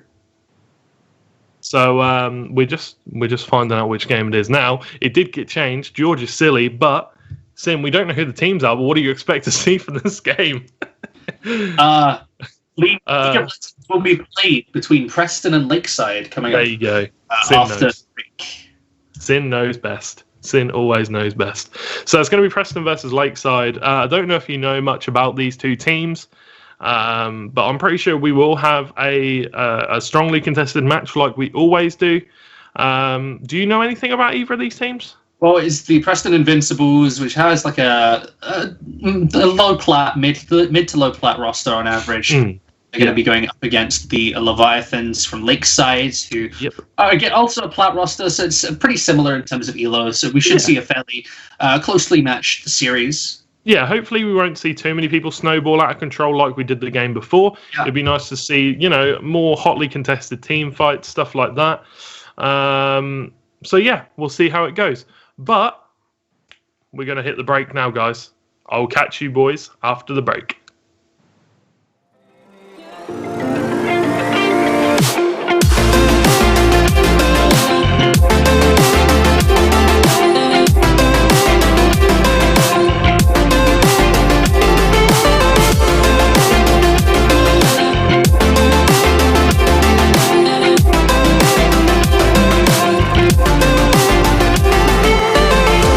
Time on my phone, don't realize that you've been gone.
A slap to your side, a push on my foolish pride. I'm out of my mind. I'm down from the endless high. Don't know who's losing, who's bruising, who's choosing to stick it through. So we fight with fire.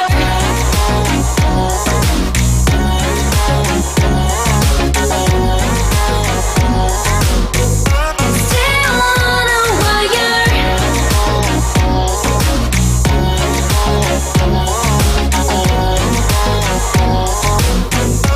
We fight with fire. Burn with your light. You plead with the tears I cry. Don't know who's losing, who's bruising, who's choosing to stick it through.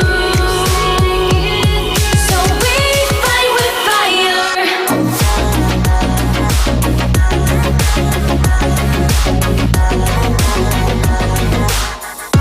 Still on a wire.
give you all that you need. I wanna see the sea, but amazingly, I'm too scared of water, too scared of water. And I hope that one day you'll find me again. We can run to the top of the mountains. So if I took you back to the place where we first met, would you fall in love all over? Would you fall in love once all over again? So if I took you back to the moment you met me, would you smile like our first kiss? Would you remember when you fell in love with me?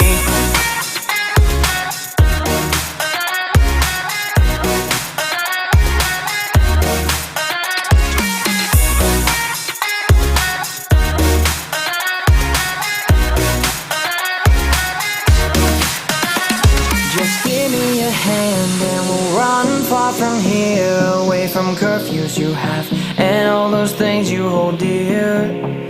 It would be stupid to throw it away, so let's get out on this boat and stop your crying for days. I wanna see the sea, but amazingly, I'm too scared of water, too scared of water. And I hope that one day you'll find me again. We can run to the top of the mountains. So if I took you back to the place where we first met, would you fall in love all over? Would you fall in love once all over again? So if I took you back to the moment you met me, would you smile like our first kiss? Would you remember when you fell in love with me?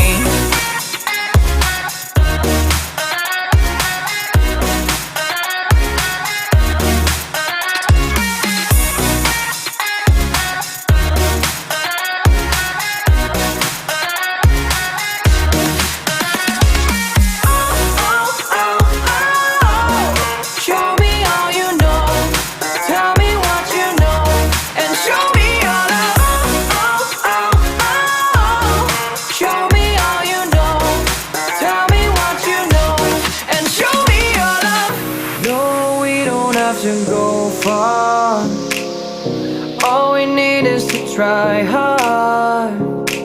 No, we don't need to be clear. We need our best thoughts held dear. We need escape from here. So if I took you back to the place where we first met, would you fall in love all over? Would you fall in love once all over again? So if I took you back to the moment you met me, would you smile like our first kiss? Would you remember when you fell in love with me?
everything I want right now. Particles of you floating all around me. It's particles of you are here to remind me.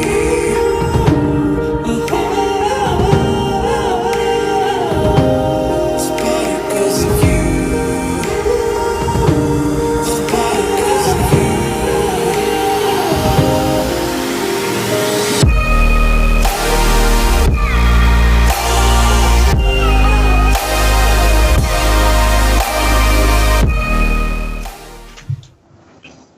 Hey guys, welcome back to the League of Legends Arena Clash. My name is George GNC, joined by Sin, that side, not that side. Hopefully you're doing well. We're about to get into game 2, but what a fantastic series we had for game 1. We got Lakeside versus Preston coming in for game 2. It's going to be a very good game. One. Yeah, much closer matched series, even though we saw pretty convincing 2-0 last time around. Expect a bit more back and forth in this one.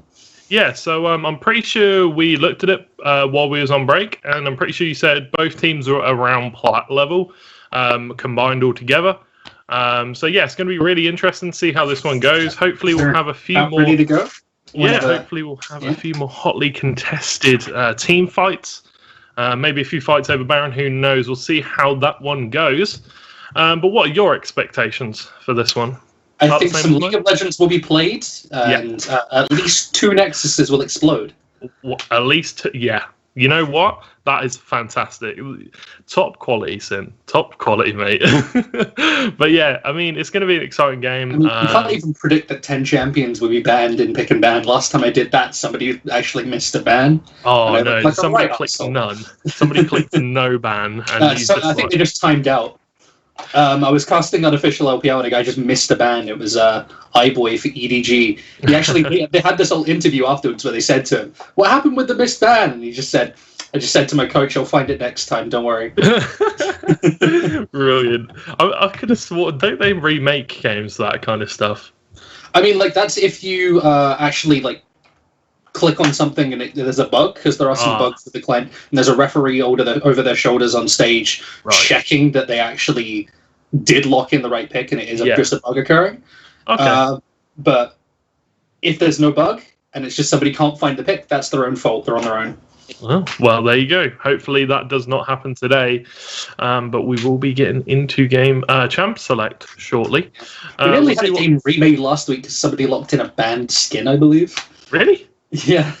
What skin was it? Was it like iBlitz or something? I think it might have been the Project Ash skin. Yeah.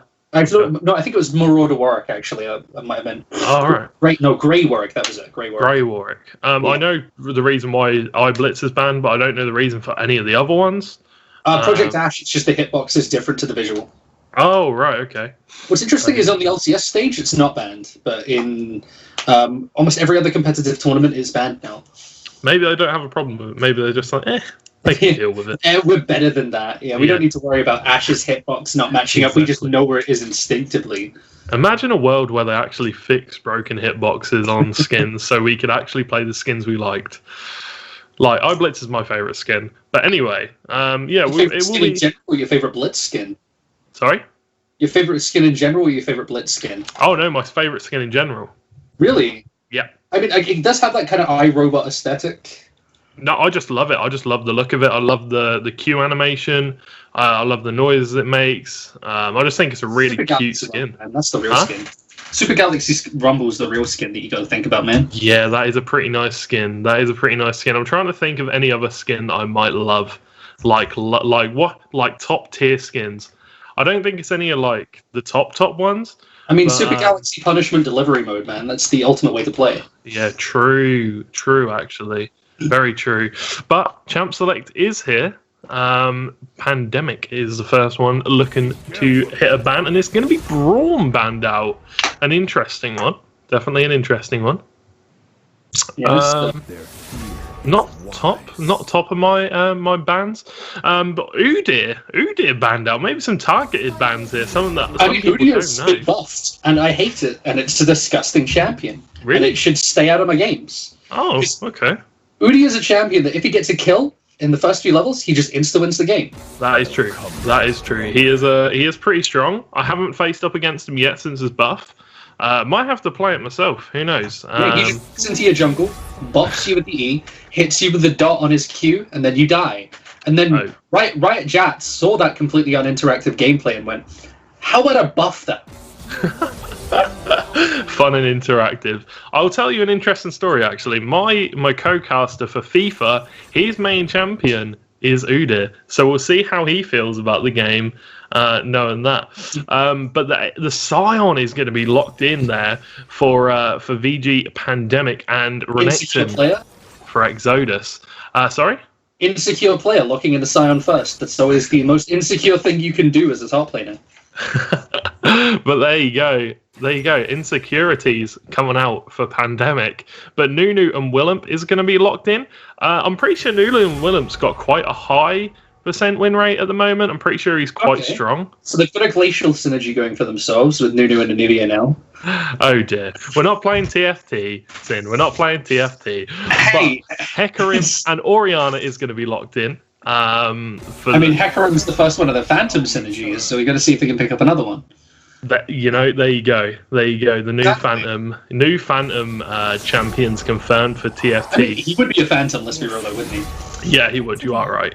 Phantom, he wouldn't be Demon, would he? Because he's not really demonic. Well, that's two origins, and you wouldn't have a class. It'd probably be like Phantom Brawler or something like that.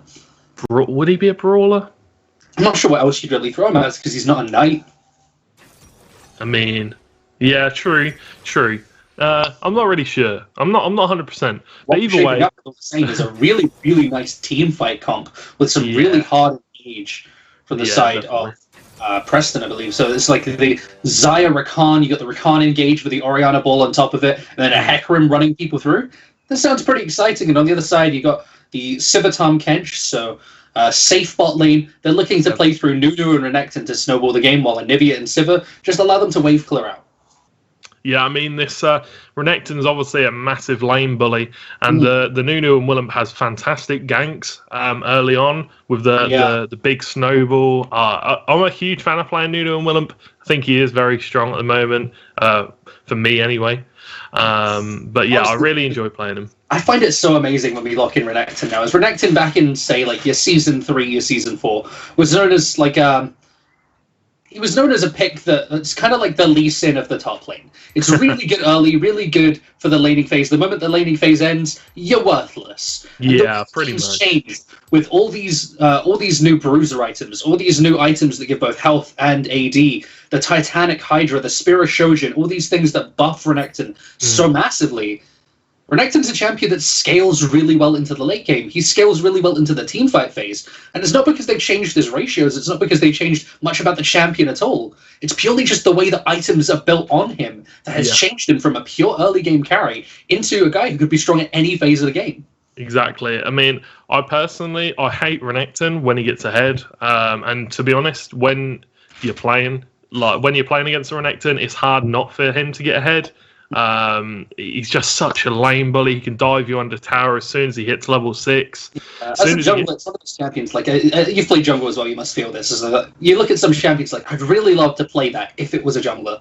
And Renekton's one of those for me. I'd love to play it if he was a jungler. It's Vladimir as well. And Sylas was that for a while, but now Sylas is actually a jungler, ironically.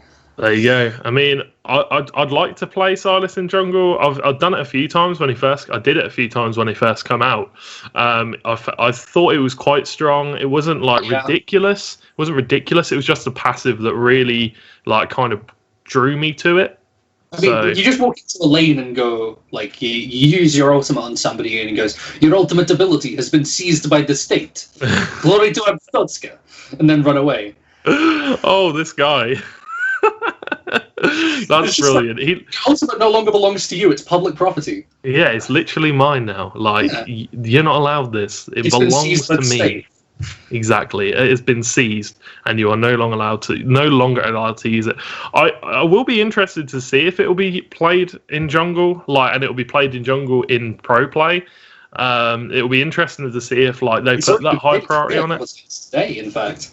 Oh, really? Clid and Tarzan both picked it up today. Yeah. Oh, wow. That's really interesting, actually. That's actually really interesting. Did they do well with it? Yeah, Clid popped off. Clid had a really good performance. Tarzan did decently. Not quite as well as Clid did, but to be fair, SKT only had a perfect game against the last place team from the LMS. Yeah. So, you know, I mean, before he was reworked, changed. He was quite, gutted, exactly. He was quite a high priority, like ban for most teams in pro play. So we'll see if it turns out to be that way again. After they've kind of changed him again. Yeah. So that'll be kind of interesting. Yeah, one of the things that's also interesting is like that we see the Evelynn coming out more and more in pro play. We saw it twice recently, both in. To be fair, it was picked as a troll by Jankos, but then it was picked by Tarzan a couple times in Korea so far this season, and Tarzan's performed well both times. So.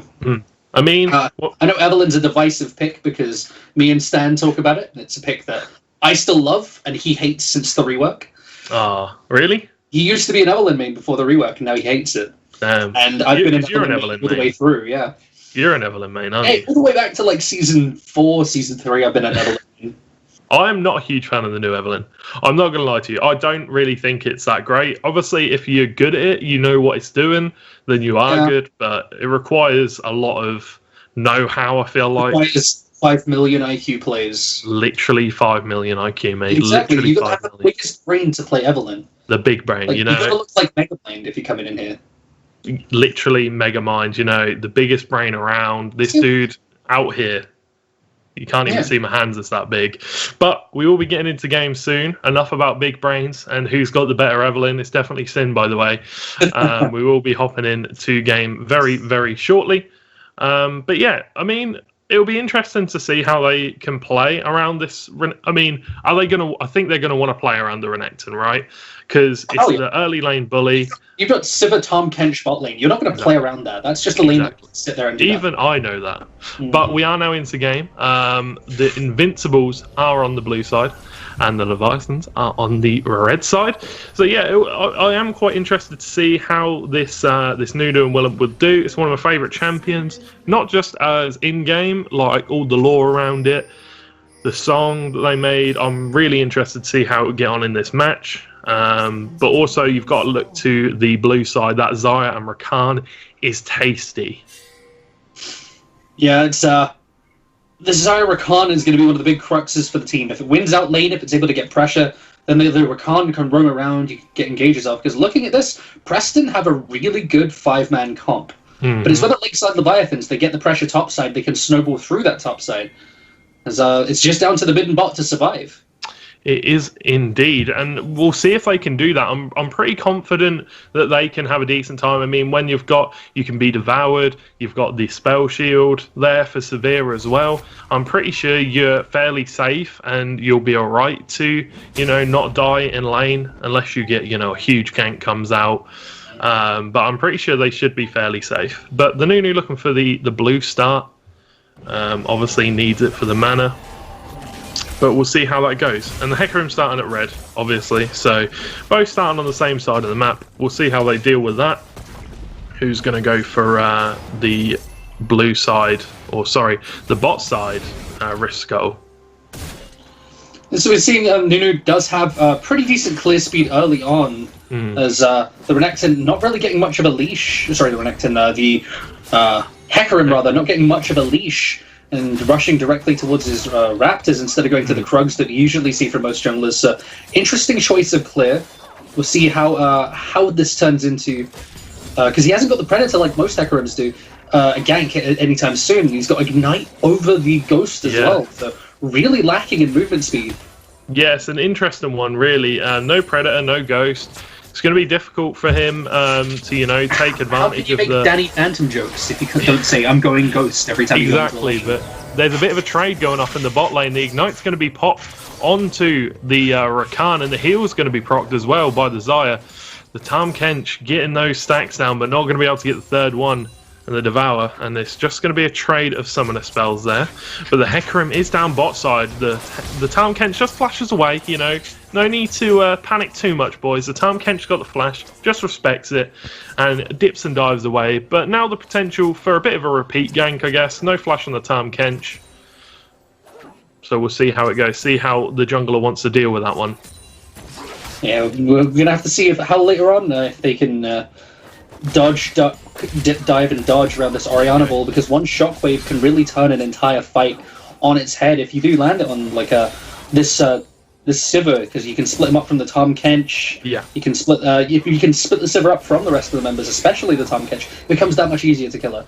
Exactly, it does indeed. But we're seeing what we predicted in the top lane. You know, the Renekton is pushing that Sion in, and he is bullying him a bit. Not a huge CS discrepancy so far, just the 3 CS difference for the Renekton. We'll see if he can build on that lead. But, you know, fairly standard so far. Gank bot lane, but Nunu's got snowball top side. Are we going to see it? Ooh. Is Sion going to flash away? No flash has been burned yet, but he's got the E. The E is going to root him up, and that is going to be first blood going over to the Leviathans. Fantastic gank. You know, Sion flashed way too late. Obviously, he was knocked up, so there wasn't much he could do. But really good gank from the Nunu and Willump. Yeah, and that's what that Nunu is really meant to be is you look at the Sion going, I'm just going to play a safe, secure lane, sit back and farm. And that Nunu, what he's meant to be is he is there as a spanner in the works to that plan. He's breaking it down, and he runs with that ball into the top lane, and he may have dodged the wrench, but he can't dodge the ball. Exactly, he cannot dodge the ball. Probably the easier one to do out of dodging a wrench and a ball. But Nunu is kind of looking to play along the top side, like we said. He's picked up the top side Rift Scuttle. Bot lane just farming up, as they do. Everything's fairly even over the board, apart from the kill onto the Renekton, which we kind of telegraphed, to be honest. Yeah, it's we're gonna have to see how they look to play this one out now, because I'm not actually sure what they're going to be able to do to get the Sivir Tahm Kench rolling, because it's really not finding any engage pressure. All it can really do is shove and hope to roam. And then it becomes a lot of pressure down to the Nunu about what the Nunu can do. It's how the Nunu impacts the map, what lanes can he put ahead, what lanes is he stopping from falling behind. And that's like the entire pressure of Lakeside's game is on him. Exactly, it is. He has got a lot of pressure on his shoulders right now. But here you go, there's the engage from the Rakan. They're going to root him up, they're going to knock him up, and that is going to be the Tahm Kench going down. Can they get the skill onto the Sivir? She's just going to run away. But that is a kill returned for the Invincibles down in the bot lane. Fantastic work. Yeah, it's a nice little engage there as Tahm Kench oversteps even slightly. Still doesn't have the flash, ends up dying for it. Can't really do much, and so that's going to be an easy little pickup for the Xayah Rakan, which we said once they get ahead, if they can start roaming towards mid lane, can really punish this immobile Anivia. Yeah, definitely. I mean, that's what you want. You want some gold on your Xayah. You can see she's picked up the BF sword, a long sword as well, and a control ward. We love seeing ADCs pick up control wards. But yeah, it's definitely what you want to see. That Xayah is definitely going to be hitting her power spike before the Sivir does. So the faster she gets to it, the harder it is going to be for the Leviathans in team fights, because you can't really expect the Renekton and the Nunu to carry a team fight. Yeah, it's difficult because like the lack a lot of consistent CC. It's all about landing a Nunu snowball into and putting up an Anivia wall and hoping you can chain all the minimal stuns together, because there isn't really all that much to speak of. But you look at the other side as Invincibles, they have a ton of CC, a metric ton. That can just literally, just slam down onto someone's head, lock them out of a team fight, lock multiple people out of a team fight if you can layer it all together, and it just becomes so hard if you're like an Anivia to exist in a fight when the moment you start trying to put down DPS, everybody's on top of you. Yeah, it's definitely going to be really difficult for the Leviathans when we get to a late game team fight. But here you go, Nunu's got the ball, but I don't think he's going to find much. Rakan's just going to dodge away and then dash back to Xayah. But here comes the Hecarim. He's going for the counter gank. He's going to get onto the Tahm Kench, but he's taken a lot of damage. I think they're just maybe going to back off here and take the advantage they got. They didn't actually even get any summoner spells, to be honest, and you know, Hecarim burnt the ignite. It's a big chunk on a counter gank though, and they forced them out of the lane because it was a risky play that they do end up turning around as Renekton's just going to bully that Sion even more in the top side. Exactly, but Hecarim's there looking for a tower dive straight onto the Tahm Kench. Here he is, he picks up the kill onto the Tahm Kench. He gets his revenge. He did indeed. He got his money's worth out of that ignite, and a fantastic bit of play with the return gank. He wasn't happy with taking a few love taps to the face. No one makes him bleed his own blood, ends up turning that play around. Exactly, that is exactly what you want to see. Now we've got some gold onto the Hecarim. It's starting to look quite good for the Invincibles around the board now. You know, it's only the Sion that's really losing lane. I mean, you've got a bit of a CS discrepancy in the mid lane, but not a massive one. So, you know, things starting to look a little bit better for the Invincibles. Yeah, and definitely a good start here. Fantastic knockup. But what a devour from the Tahm Kench, saving the Severe's life. Wow, fantastic work there from the Tahm Kench to save his AD carry again.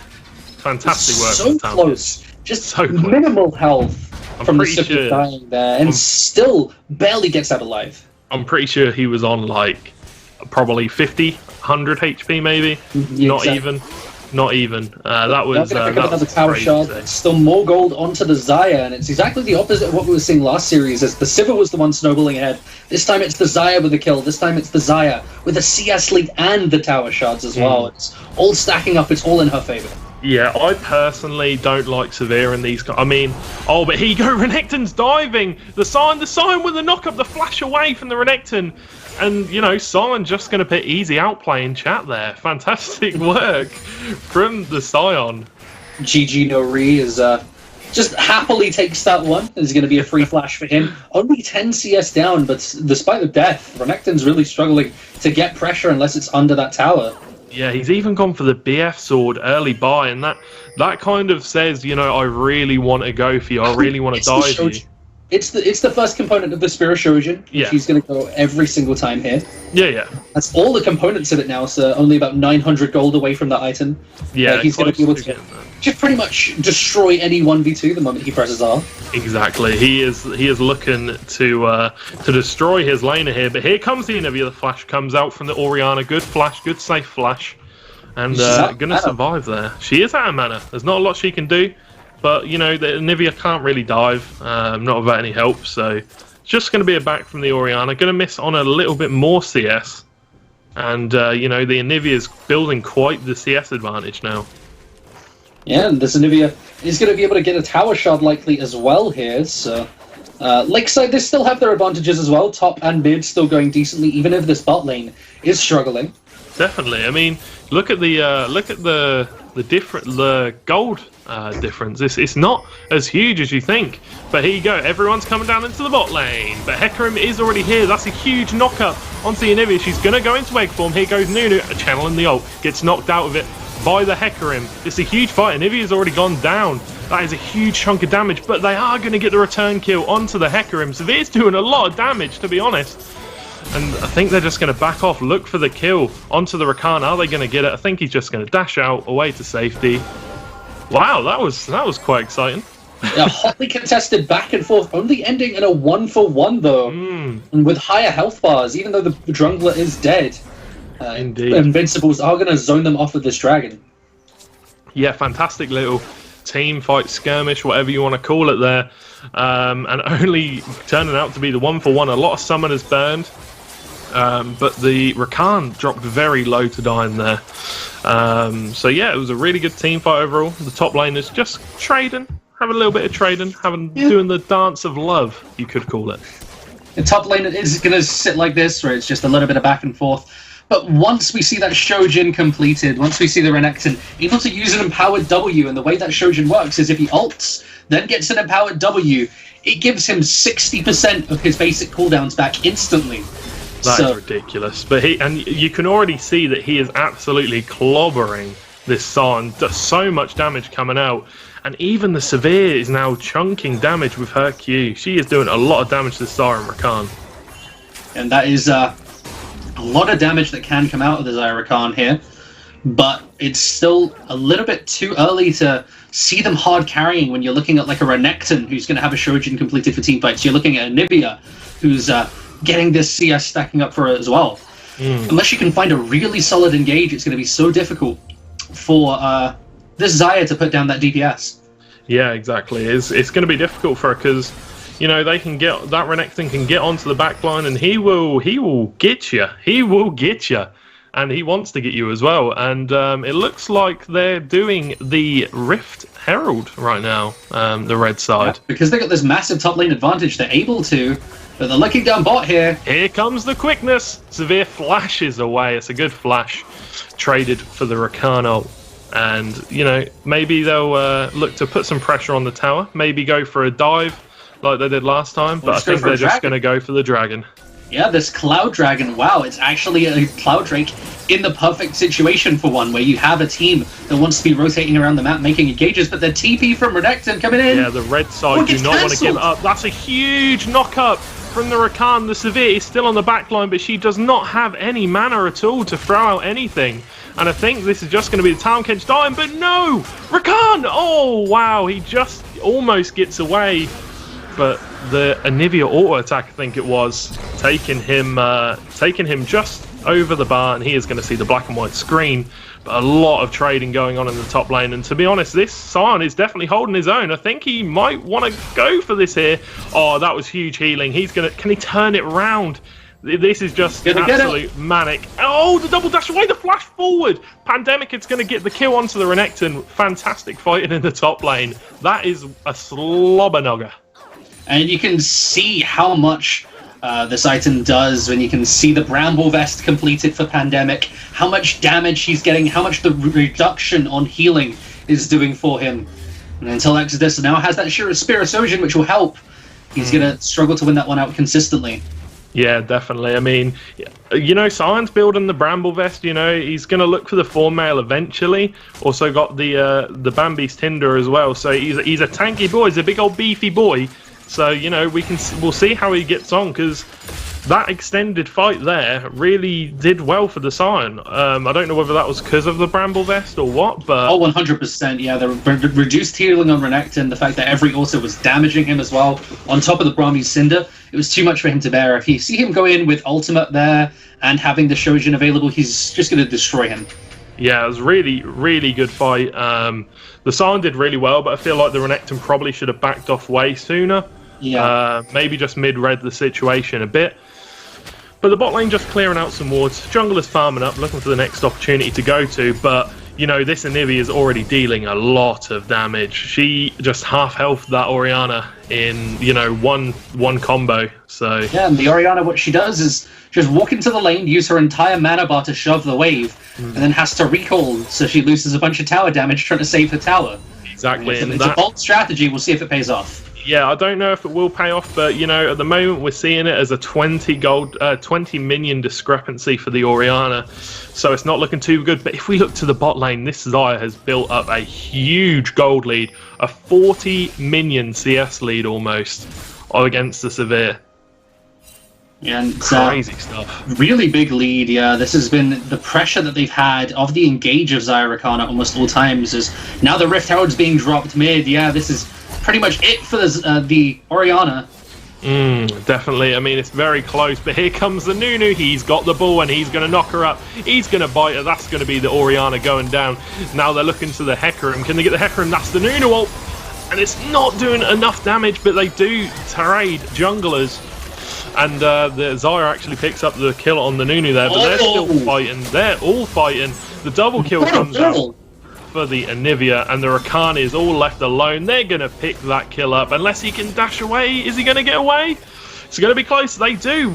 I don't understand why the Tahm Kench didn't auto him. Don't know what's going on there, boys. But, yeah, really good job. Decent team fight.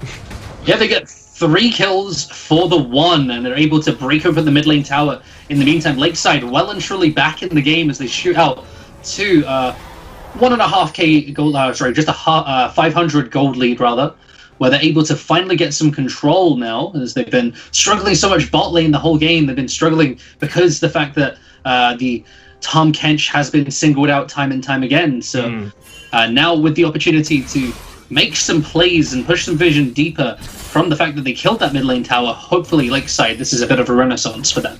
Yeah, definitely. I mean, we were talking about earlier on in the game, the Anivia, and how she's like going to struggle at some point in the game, you know, because she's going to get killed before like she can put any damage out. But if we're looking at it right now, you know, this Anivia is well and truly online. 3, 1 and 2, 174 CS. She is a big old birdie.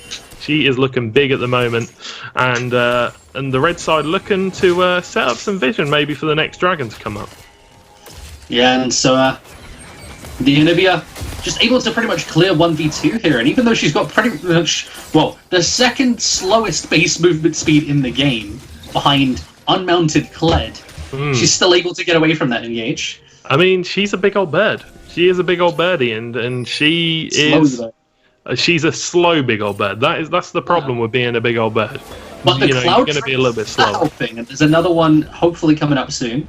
Oh, we love it. We do love it. But great flash away from the Orianna. I think she's still going to go down though because of the snowballs. But yeah, going to go down there. That is going to be the Severe picking up another kill. Well, the first kill of the game, sorry, for her.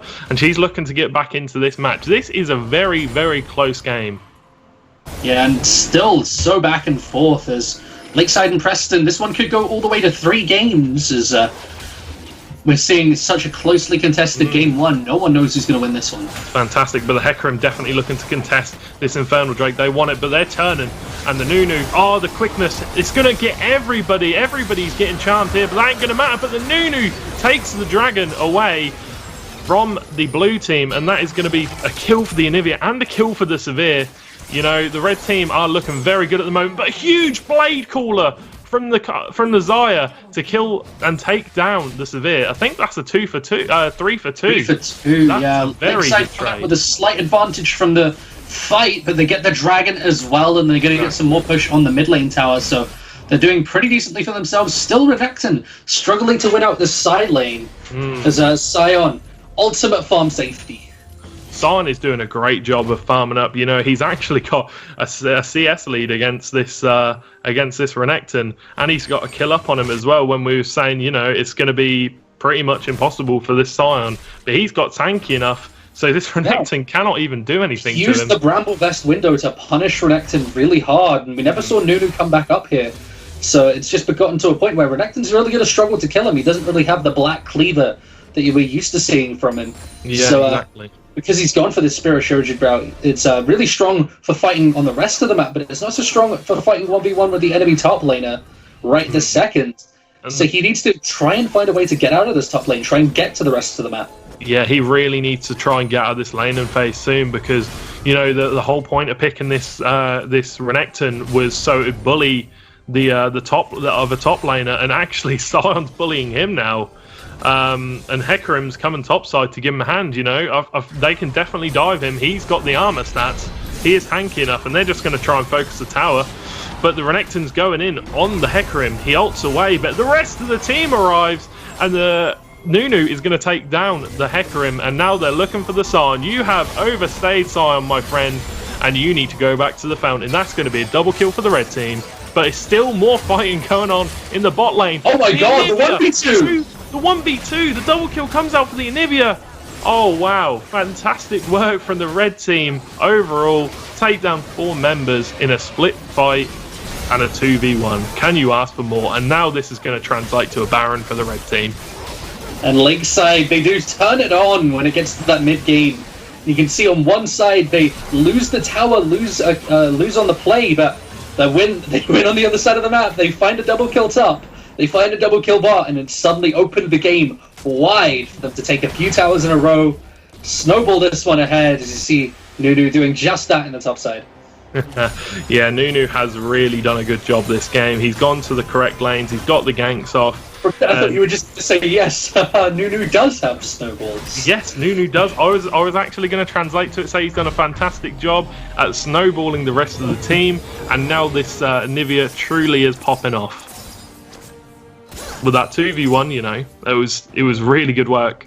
We did only get to see the end of it, unfortunately, because they were fighting in the top side as well. but the Hecarim actually ults away from the Zanivia. And the TP... Goodbye, Oriana. It's too late for you. I'm gonna get out. That is a godlike big bird. Wow. You know, this Anivia is massive now. The Rod of Ages, the Seraph's Embrace, the Leandri's Torment. Wow. Oh, wow. Imagine if the item was called Lyssandra's Torment. That would Lyssandra's Torment. That would be cool, wouldn't it? They should do that for April Fool's joke. They should just change it to that and not tell anyone. It's just literally the icon of Lysandra as the item, yeah. Yeah, literally. And nobody will... I don't think anybody would still notice. Obviously they would. But the red side doing a fantastic job. I'd play a lot of Rumble. I'd be forced to notice that. I mean, Rumble is a very, very good champion. But look at this Anivia. Oh my god. Chunking out the Scion. And this is a full armor Scion. Yeah. This is a full armor Scion. He does not have much magical resistance. And he is getting clapped by this Anivia. So they never take a note. Oh, the Oriana, you are... Oh, the Hourglass comes out. But the knock-up comes out from Nunu with the snowball. That's going to be another kill for the Sivir. Oh god, it's so oppressive right now what this Anivia is able to do in terms of just winning this lane solo by throwing an ult down and forcing everyone off the tower instantly.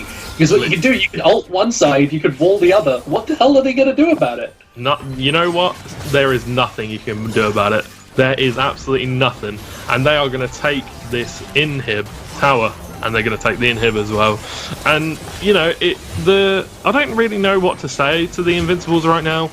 The Xayah did so well in the early game, and they really got ahead, but then they just couldn't translate it to the mid game. And you know, the Oriana started losing lane. The Scion has been doing really well in lane, but you know, it's a Scion, it's a tank. You know, he's relying on the rest of the team. So what Scion was a big beefy boy. Yeah, we said the Scion was a big beefy boy, but this Anivia is dummy thick right now. Yeah, this Anivia is clapping everyone. Literally, anybody will get half health by her, or even maybe one shot, who knows. But the Anivia is being caught out here, but puts down the wall. The Hecarim with still has the revive. Three fleeing targets, the quickness, the knock-up, and a huge Nunu ult. It's not going to connect on it to anybody though, but they've got Xayah, sorry. The ult comes out, comes down, gets killed, and then the Oriana's going to get killed as well. They're trying to kill this Scion, but he is a big boy and he's just running away. But I'm sure they'll chase him down eventually. We'll just wait for that to happen. Oh god, the damage is so huge. That is a lot of damage, you know. Scion really, there you go. He's got the null magic mantle. He's picking up the magic resist. He's finally gonna buy some MR as he realizes Renekton's not the thing he needs to worry about anymore. Yeah, he's like, oh wait, they've got a really fed Anivia. I need some magic resist. They've got Nunu who also does magic damage. This is pretty rough. But they're going to pick themselves up another Cloud Drake. That is the second Cloud Drake of the game for them. Fantastic pickup, you know, can get them to the side lanes. Wherever they want to go, they will get there much, much quicker now.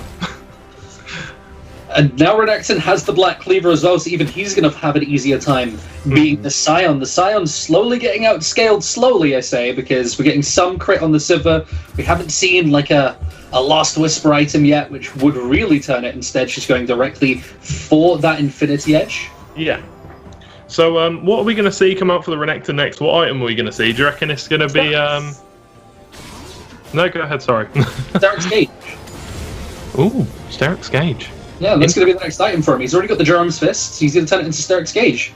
Nice. So he's going to get a shield when he dives the backline. When he wants to one-shot this Xayah, he's going to jump on top of her, get bursted a bit, and then suddenly he's going to grow into an even bigger Crocodilo. He is going to be a big old crocodilian, and I got to be honest, I think the Anivia is going to one-shot the Xayah before he can.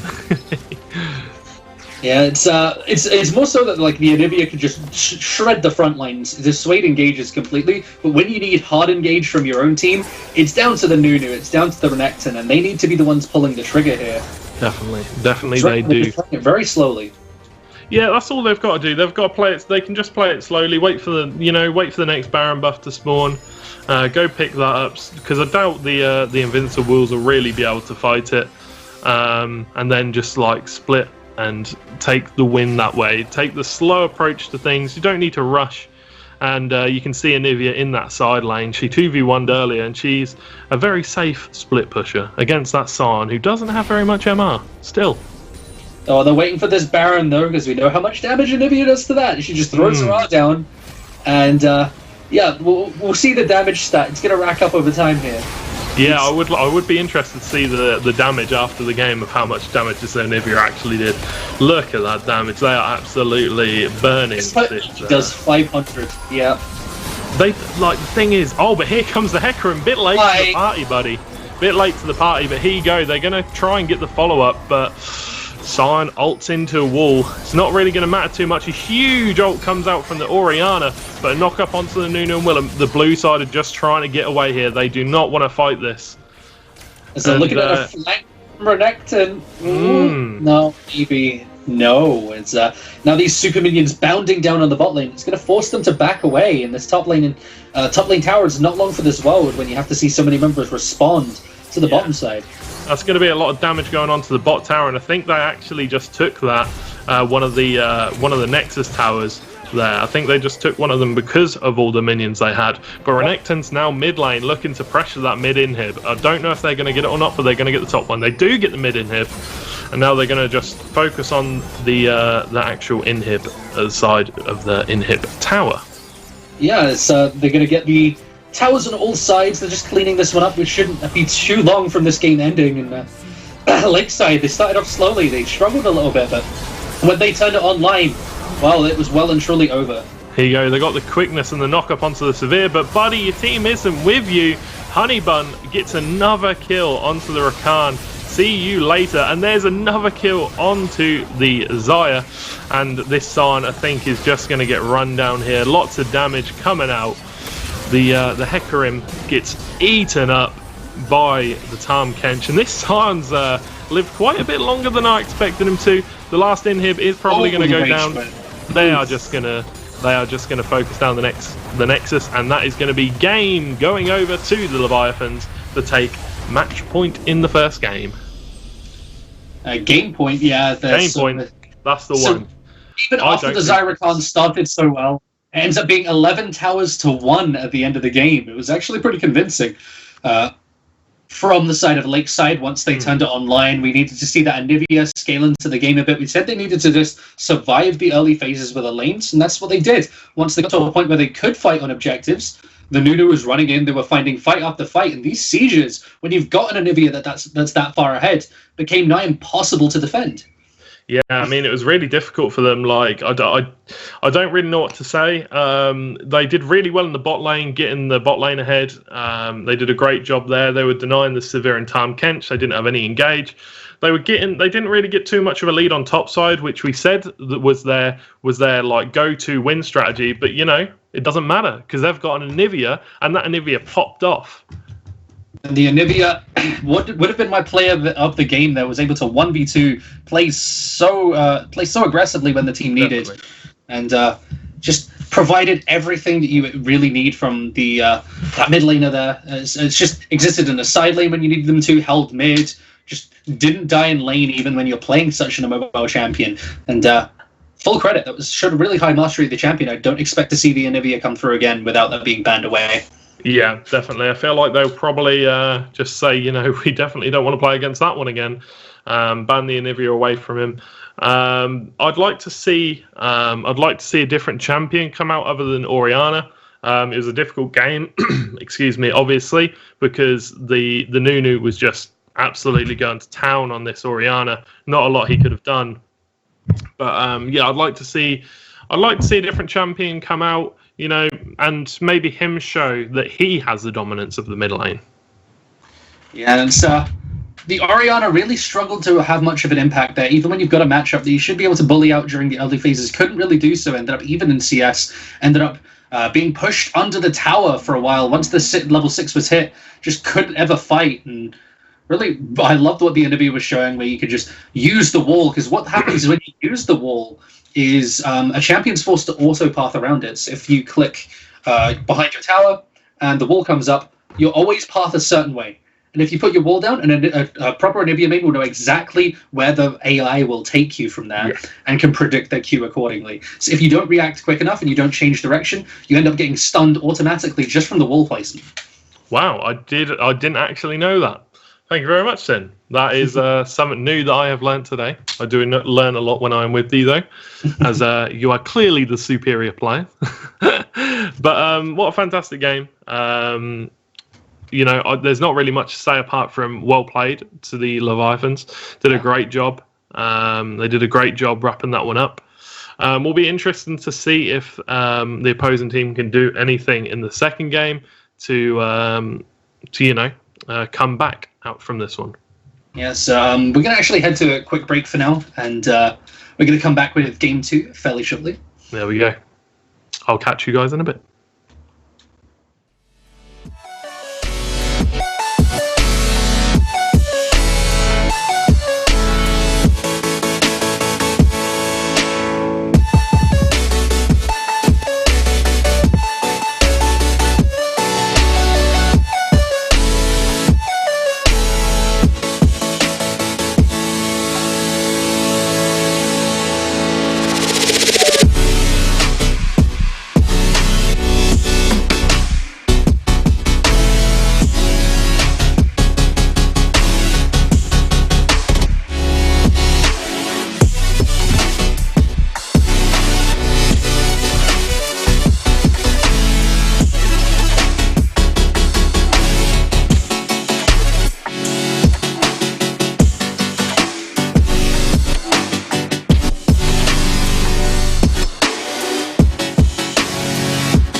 And we're back, guys. Welcome back. We're going to get back into the second game shortly. Just had to fix a few things. Let's go game 2. Huh? Let's go game 2. Let's go it game 2. Let's do it. You know, I'm hyped for this. I'm ready. I'm ready to go. I'm energized. I've had a bit. I want to see that bit in league form. Yeah, you know, I'm trying. I'm trying my hardest, but I don't know. FIFA's obviously so much more hype than League of Legends. Yeah, clearly. Yeah, it's the most hype game. When it's considered the least hype of sports, so imagine it translates even better into esports.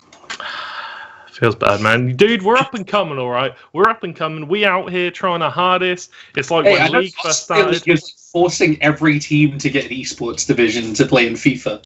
Literally. That is what we're doing. We're literally like, you need to have a team. If not, you're a disappointment. But as well. But I enjoy playing League more than I do FIFA. It's just like, I don't know, I understand football probably more than I do League to a high level, because that's easy. But anyway, I'm looking forward to game 2. It's going to be a good one, as this one was very, very close. I'm already into Champ Select. Here we go, boys. So Leviathans are going to be the first one up banning. We're going to have Exodus picking the first ban. I feel like the Anivia is going to come out, like you said. Yeah, the Anivia has to get banned, surely. There's no way this slips through pick and ban. I mean, I don't know. We've seen weirder things happen in pick and ban. Ban a Brom instead. Yeah, it's a bit of a questionable one. I mean, you only use Brom for the Guardian synergy. I don't see why you'd ban it. But the Gangplank ban comes out here. Obviously, maybe that's a counter pick to what their top laner wants to take. But a Camille ban, they are not going to ban the Anivia. They refuse to ban the Anivia. Yeah, the Anivia slipping through would be a bit of a risk, but if they think they can take it down, fair play to them. I mean, if it's Xenonix like comfort pick, his main comfort pick, then you really need to ban it. But Hecarim comes out over the Anivia. I don't know how I feel about that one. Yeah, it is an interesting one, and we're going to see new Ryze for the first time. Yes, and Vlad. Ooh, I love Ryze. Ryze is a great pick. So we've seen Ryze instantly counterpicked by something Ryze counters. Let's go. Yay, let's do it. And we're going to see the Nunu and Willump again. Fantastic. I love that. I also really like Lee Sin. I mean, I don't know how these are team comp-wise, but this is pretty exciting for me. And we're going to see a Fizz as well. Nunu is the only tank besides Sejuani that actually works in the jungle right now, because you can fight people at level 3. Because you have Aftershock, because you have your E, your Q, everything adds up to the point where Nunu gets a bunch of combat stats for free and then can 1v1 people. So that's one of the main reasons you see him. If you're not running Sejuani, if you're not a Sejuani player, just pick Nunu. But they're not actually going to pick the Anivia. So obviously he doesn't really need to rely on the Anivia. But we're going to see if unless this is Fizz bot lane. Could you imagine Fizz bot lane? That would be scenes, to be honest. And a Sona and a Rakan ban coming out. Also the Azir ban. Don't know about that one. But the Invincible's going to lock in the Xayah. Ooh, and the Ezreal for the Leviathans. That's an interesting one. Oh, not the Ezreal. Psych! We're going to pick Jinx. So they're predicting the Xerath is a support pick. And so what they've decided to do is flex that Xerath around in their heads and go, what if Xerath's going support? We'll just ban the Azir. We'll make sure. And they're going for Jinx Taric bot lane. Wow, that's an interesting bot lane. I personally, whenever I play ADC, I play Jinx. One of my favorite champions to play in that role. Very hyper carry. You know, it's very good to carry a team once you get those 2 items. You know, it does some serious DPS. Jinx is the AD carry for people who don't know how to play AD carry and Deft. Yikes. Okay. So anyway, coming off of that point, but Deft is one of the best Jinxes in the world, and the way he plays it is basically like you play Jinx as a reset champion, right? And so you pop you get a kill onto somebody, and then you're just running it down the lane. You're running it at them, and what's going to be interesting here though is we're seeing the Fizz into the Xayah, into the Nautilus. So this is what's going to be interesting here is how can the Fizz snowball against the Xerath? Because once you hit level 6, the Xerath's pretty dead. It's a case of, can you kill him pre-6? Can you, like, he's not even going Ignite, so not really any kill pressure pre-6. It's all just about playing those solo lanes, snowballing ahead, and seeing if you can make those picks happen. Yeah, I mean, they got the double TP on the Leviathan side, so it will be interesting to see how they do. I just want to see Fizz go all in on somebody, leave them on like 100 HP, and then you just see a Jinx ult flying towards this target like, oh my god, I got away. Fizz didn't kill me. Boom. I feel like we'll have 1 or 2 interesting Jinx ults happen across the map. It's whether we actually catch it, which I'll be interested to see. But yeah, I feel like Fizz can play a very important part of this game, but I'm really interested to see how this Ryze does. So, what we can do now is we can flame Dom because we don't get to track a Jinx ult fly across the map all the way. That's all Dom, man. He needs to get those superior observer skills. What's he doing if he's not tracking a Jinx or an Ashe across the entire map just for some flare points? Exactly. What's he doing if he's not, tracking the wards in the enemy jungle, showing us all the gold differences on each champion? Yeah. Gotta step it up, Dom. Gotta step it up. Obviously, I'm joking. Dom does a fantastic job. Just lets the auto cam do it. Lets it sit there and do auto cam. Legendary. Yeah. Totally not flaming Dom here, by the way. He's a great guy. Have you ever seen that? Because you're spectating on live with 0-second delay. So the way it works is with a 3-minute delay, it goes, okay, where's the kill going to happen? We're going to go there slightly beforehand. We're going to try and predict it. Where's the most damage being dealt? We'll go there. And literally, like, on the tournament ground with the auto camera, it literally just jumps to wherever damage is being dealt the most at that given time. Yeah. So it's just every time there's a top lane trade, bam, then back to the jungle. Pretty much. That is pretty much it. That is the only downside to it. But it'll be interesting to see. It'll be interesting to see how this game does play out. I did try and say before, but I'm really interested in how this Ryze is going to turn out. Right, I'm a huge fan of Ryze, huge fan. Like, I think that was one of my first proper champions I tried to main. Obviously, the meme lol Ryze rework again. But yeah, it's this is the 4th Ryze rework, I believe now. Yeah. Yikes. So painful. Technically 5th if you count a mini rework to old Ryze. So, yeah, Ryze reworks are happening every year. Yeah, pretty much. They are. It's every year. Riot kind of looks at him and goes, you know what? We're not happy with where he is at the moment. He needs +1 to that win percentage ratio. Only 3 things are certain in life: it's death, taxes, and another Ryze rework. That meme has been used a lot, and I will never get sick of it because it is so true. It's but this one is actually seems pretty balanced thus far. It's just a heavy wave clear champion. It doesn't get the massive shields. It doesn't have massive sustain. It is a turret mage. So you want to turn it into a fountain laser, but you can only do that if you've farmed up enough. So give him the wave clear so he can farm up, but he's not got the same safety he did before.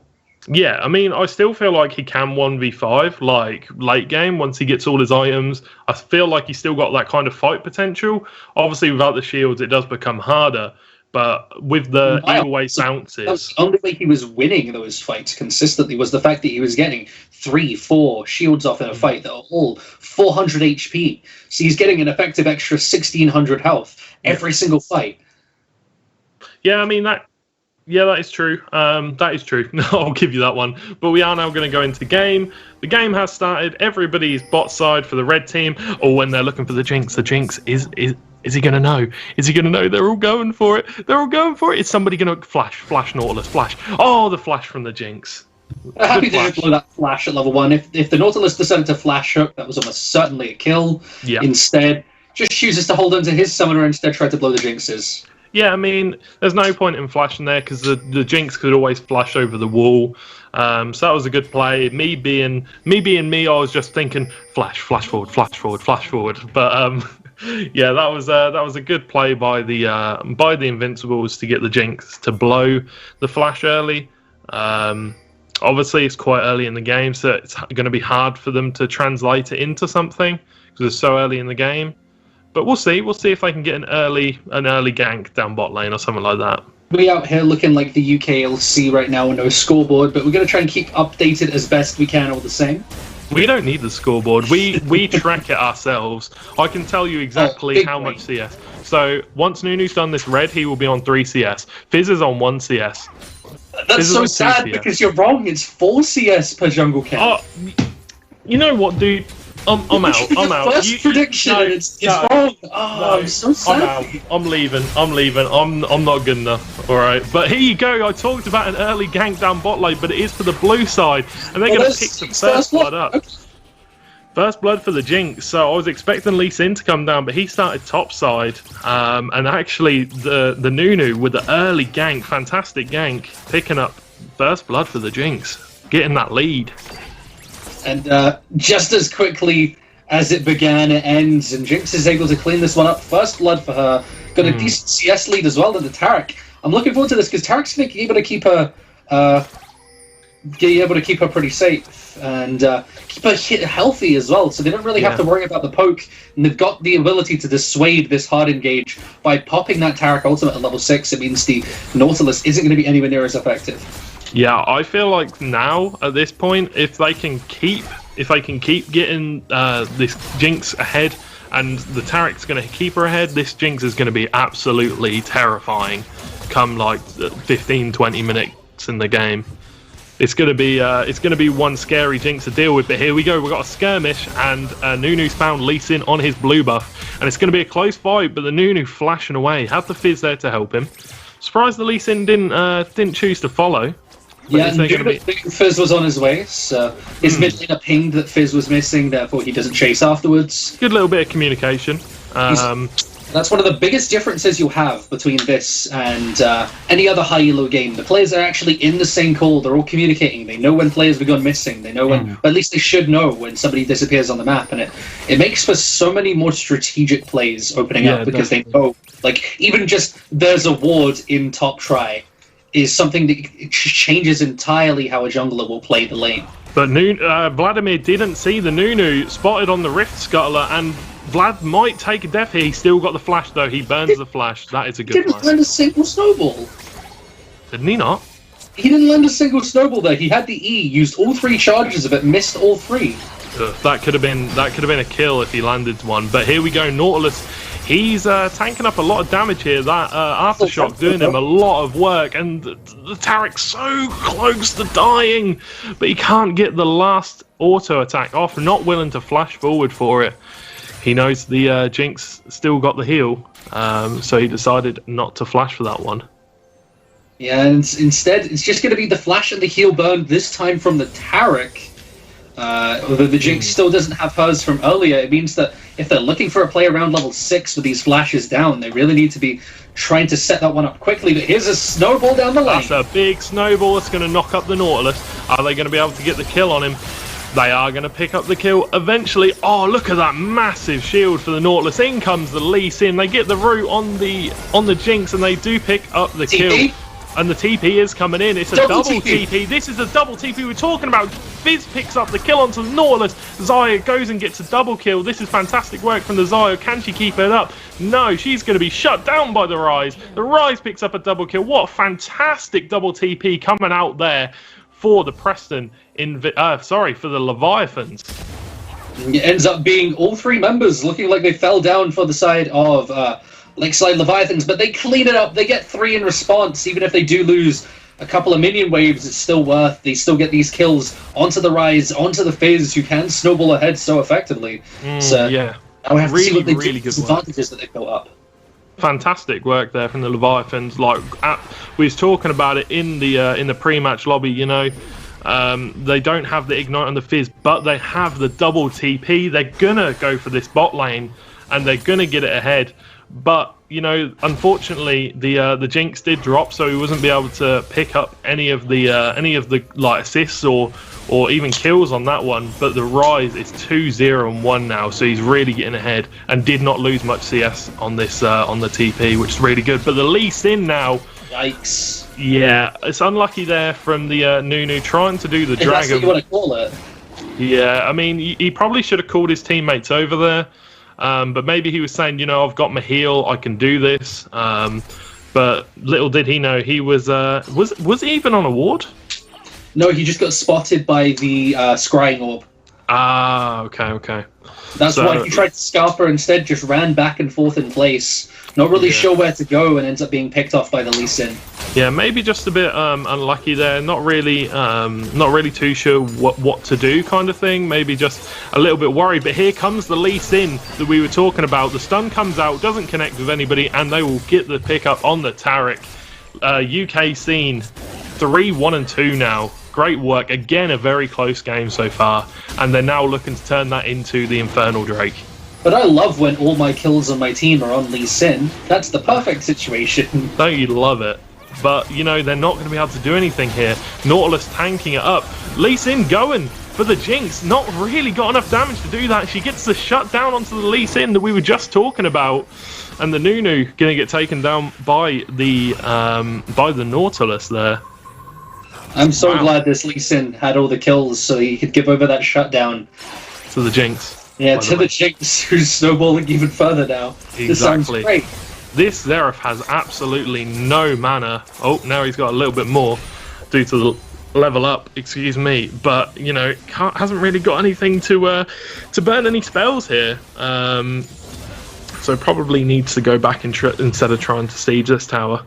Meanwhile, though, Ryze just farming up a Storm on the top side. I haven't actually seen this matchup since the changes to Ryze, but this was traditionally a very Ryze-favored matchup, where the only way that the Vladimir could win is by getting to the Proto Belt and using that spike he has to instantly try and all-in, kill the Ryze under tower, and try and win out that way. But with the Ryze changes, where he's able to wave clear so much better, it's really just changed the matchup completely, and it seems like a much more even setup now. Yeah, definitely, and a little bit of flair coming off this Lee Sin. He knew exactly how much that damage was going to burn from his jungle item, so he knew it would go down. But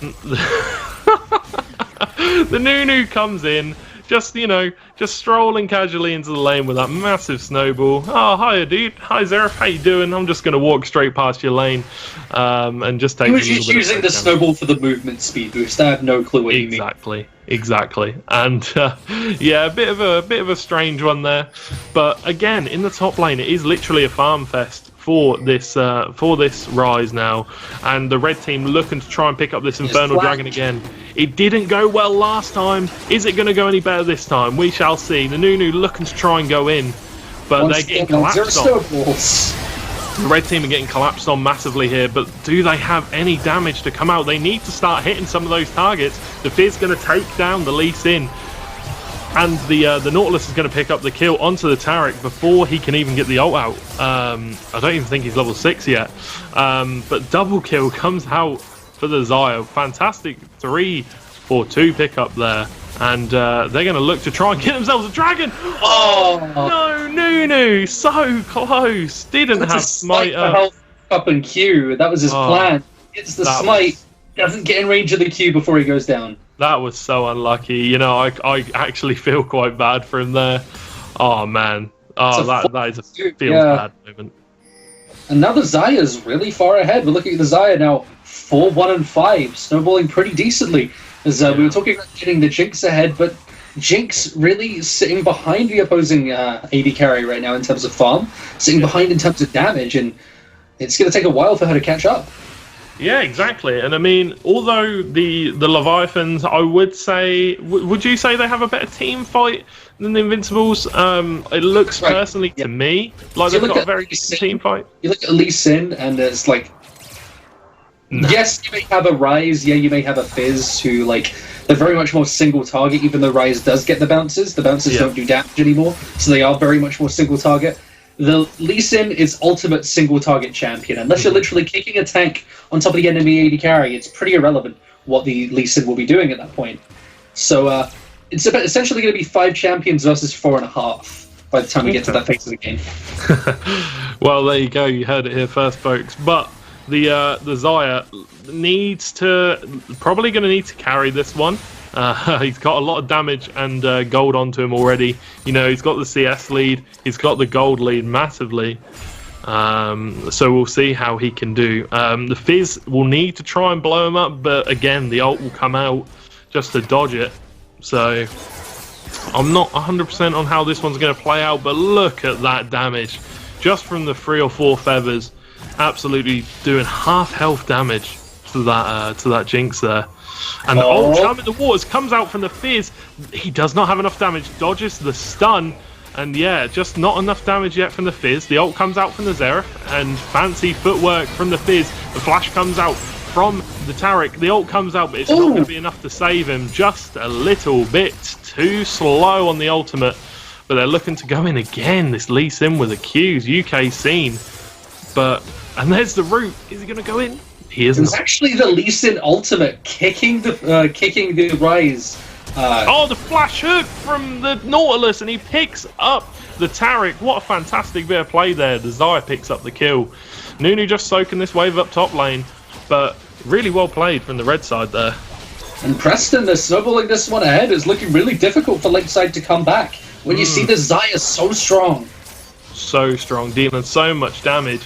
And the thing is, she can deal so much damage to everyone in the team fight if she can get those feathers in the right position. Fizz is coming down bot lane, but I don't think there's anything that the Fizz can do. They're just going to take this first tower, I think. Fizz is approaching, but you don't want to do that, buddy. Just let him take the tower. He just has to give this up, and that first tower, before the 13-minute mark as well, is so much gold onto all those carries. It's becoming harder and harder for this Jinx to really do much until we see like another couple items come through from her. It's just going to be the Xayah so far ahead. Yeah, the Xayah is absolutely stomping right now. Tamoki, I'm not sure if I'm pronouncing that or butchering it, but playing absolutely fantastic in this game. We obviously have to give props to the support. Obviously, supports are the real carries and everything like that. But yeah, fantastic work from the... That's why Doublelift still thinks he's good, because he's playing with one of the best supports in the world. Yeah, but Doublelift, you know, Doublelift's just a bit too egotistical. But the Charm in the Waters comes out. That's an hour or a stopwatch, sorry, popped by the Xerath. But Xerath does have flash. Just going to flash away from that one. I'm not sure what's wrong with his mouse, but he misses every single E. Every single E this game. He has missed. Kind of feels a bit bad. That is a lot of damage coming out from the Rise onto the Vlad. And that's what I mean. Even though he's lost his shield, he still deals a hell of a lot of damage. And you need to be careful about trying to 1v1 that Rune Boy. Yeah, he's still pretty strong. He's still really hard to 1v1, but why 1v1 him when you can 2v1 him as they send the Nautilus and the Xayah to the top lane? Are they going to be able to 2v1 him? Here comes the Nautilus, locks him up, roots him up, and that's going to be a dead Rise. Nothing you can do there. Just absolutely destroyed him before he could even get a spell off. You saw him try to cast something, but the chain CC was a bit too much for him there. Yeah, this is so far ahead already from Preston. I don't even see how they lose this. This is such a commanding lead for the AD carry, just roaming from lane to lane. The roaming death squad becoming so hard to beat. I mean, if I get the pick onto the AD carry, which obviously is very, very, very hard because of the Nautilus peel and the Lee Sin, but you know, if I get the pick onto the AD carry, what happens then? I mean, they do have the Lee Sin, who has a lot of single target damage. They have the Xerath, who does a decent amount of damage. Not right now, though. You know, what's going to happen if they do get that pick onto the person that has all the gold? Yeah, removing the Xayah from the team fight is going to be the crucial part. Because once she is gone, a majority of the damage is gone, like we talked about. Lee Sin has a lot of the team's gold as well. So if they can punish the Xayah, the Lee Sin, not really an effective carry. Yeah, I mean, I think we talked about this the game before. Lee Sin isn't the one that you really want all your gold on, because once he gets to that late game, it's going to be a bit hard. We talked about it earlier this game. That's how long it feels for you. Okay. I mean, earlier in the game. That's what I mean. Yeah. But the dragon is going to be picked up by the blue team. That is a mountain drake. That's very good for this Jinx, who can absolutely shred towers. I don't know if we've talked about it, but this Lee Sin has Conqueror.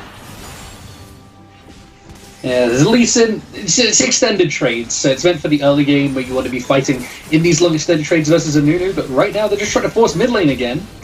Are they going to be able to get the pick? The Lee Sin does not want to follow that one up. Just getting a lot of damage out onto the Taric, but it's not going to matter because he's going to heal all the way back up again, and one's not going to matter too much. But I feel like if they just force a fight here, they would definitely win. Obviously, it's a bit harder to when you're under tower, but look at that damage from the Xayah. That is some crazy damage. The Taric does have the ult. They're looking for the engage. There's a lot of members with that Taric ult there, but the red team just running away, and oh my god, they're also low. The disengage was fantastic there from the red team, but the blue team going to pick up a kill onto the Xerath. The Nunu's going to kill the Lee Sin. The Fizz is going to go down to the Xerath. And the Vladimir comes in to pick up the kill onto the Fizz, and that's not a terrible trade from the Leviathan to 2 for 2. But they are going to lose the tower there, so that's unfortunate. They definitely played that well, but the disengage from the Invincibles there was really fantastic. Yeah, this is really accelerating quickly in the game, but I have a feeling it's going to slow down pretty soon because once you hit these outer towers, it's still before the Baron spawned. And you can't really take Baron effectively with this comp, it's just Xayah as the DPS for it, so Lee Sin can't really tank it. Nautilus going to try and tank it, so they're going to snowball to a point where Xayah can pretty much solo DPS the Baron, then they can go for it. Well, this is exactly what the Jinx wants. The Jinx wants the game to slow down a little bit so she can get those items that she really needs to pop off on the board. Once she gets the next item, you'll see her do a little bit more damage in the team fights with those rockets with the Runaan's Hurricane. But, that's still like probably a few minutes off yet until she gets that. Let's see if they can keep slowing the game down. Let's see if they can keep them off the Baron, which spawns in just under 2 minutes. And it's getting all this vision control in the river now so they can make sure they can cleanly take this Baron, at least force somebody to face check into a full Xerath combo and a Nautilus hook. That's the aim here, so... Definitely. Just face the Baron. Zivanic having another nice game for himself, but all the same, this Fizz is going to get hard outscaled when you see a Banshee's Veil on this Vlad and on this Xerath. It just becomes really hard for him to do anything about that. Yeah, he's going to start to struggle eventually. I really do like Fizz as a champion pick, but it does you do start to struggle if somebody starts to build magic resist. And you haven't really seen him properly one bomb anyone yet. It's the thing. This Pandemic, who was actually playing top lane last game. I think it's important to say. Was he? Yeah, he was playing the Scion last game. Oh, he was. Oh yeah, so, that's crazy. Yeah, it's important to note that because he's having a much better performance in the mid lane for one. Yeah, definitely. And for two, he's building the Zhonyas over the Banshees right now. Banshee's traditionally the best counter pick to Fizz because he can never land an ultimate on you, ever, because that's how he has to start his combo. He can't use an ultimate during his combo anymore. The knock-up is so tiny because of the way that was changed. And so, like, he can never land a long-range ultimate. The hitbox just completely fizzles. With Zhonya's, you're allowing the hitbox to go through, and you're making yourself stand still, making yourself a sitting duck for him. So I feel like this is actually the wrong choice. Exactly. The flash forward from the Xayah there. Really good flash forward, and he's not going to be able to pick up the kill. Doesn't really want to tank the tower. That is going to be a flash burn for the Xayah now. Well done from the Xerath's Pandemic again. These artillery shots showing up big time in what they can just do to pressure somebody out the side lane. Yeah, definitely. I mean, but the Jinx didn't burn the flash. She didn't have the heal up either. So I don't even know if that's a very worth trade because they didn't get a kill. They didn't get any summoners either. So I think, to be honest, the Jinx did quite well to understand that she didn't really need to flash. Yeah, and just getting herself out of harm's way is fairly happy with that one. But we see right here the 80 carries, 1 on 2.5 items, 1 on 2, as unfortunately for the Jinx, the Xayah gets to pick up an Essence Reaver, meaning she's going to have that much more damage for those later stages. Jinx has to rely on the resets for most of her bonus damage, so she has to build into like the Bloodthirster, just get some bonus AD, hope she can survive it. And so she can get one of those resets, and from there, it's all about that Get Excited passive. And that's going to be one of the crucial things in team fights. The first pick opens it up massively.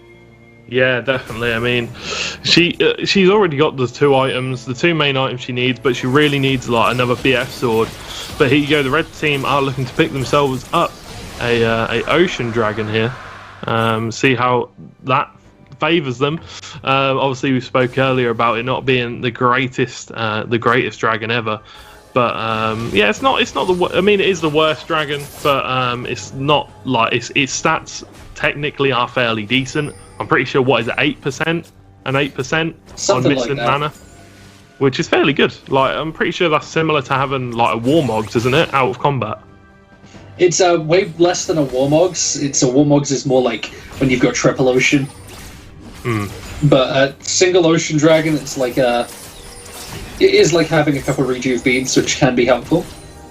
I know that there's a whole thing with rejuve beads before where Shen actually Shen and Nautilus both became hard counters to Rumble, because you just go, all right, I'm gonna buy 3 beads and then just try and 1v1 the Rumble. There you go. But the red team starting up can't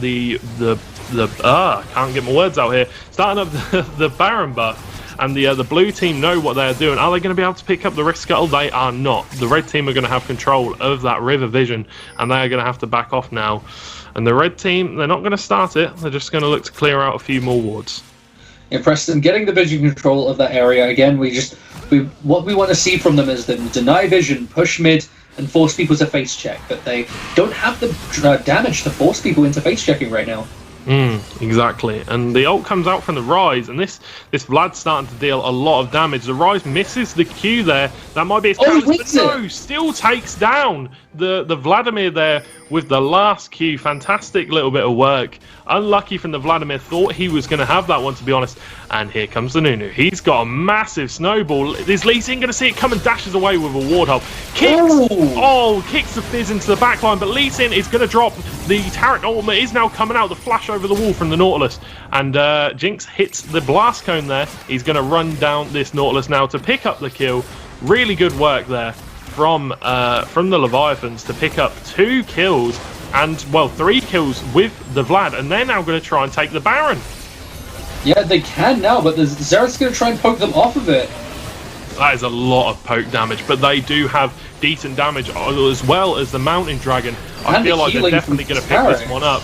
Yeah, there you go. The blue team have slain and picked up themselves a Baron Nashor. Great little bit of play here. And now the Leviathan's really popping back.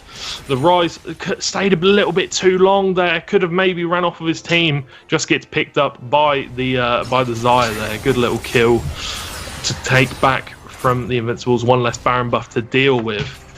Easy for her to pick it up, and importantly, it's taken away from the man who wants the side lane, which means that the 1v1 is not impossible to win for the Vladimir. If he did have that Baron buff, it's pretty much impossible for Vladimir to even contest that lane. Yeah, definitely. Oh, Lee Sin missing that resonating strike. Unlucky, buddy. We caught that one. But yeah, fantastic little bit of play from the Leviathans, you know. Really good fight. Maybe Lee Sin just overextended a little bit. Being taken down by the Nunu. But yeah, then transitioning it to the Baron was really well played. Yeah, so they get the Baron. We'll see what they can do with it now, if they're going to be able to break open this mid lane outer, top lane outer.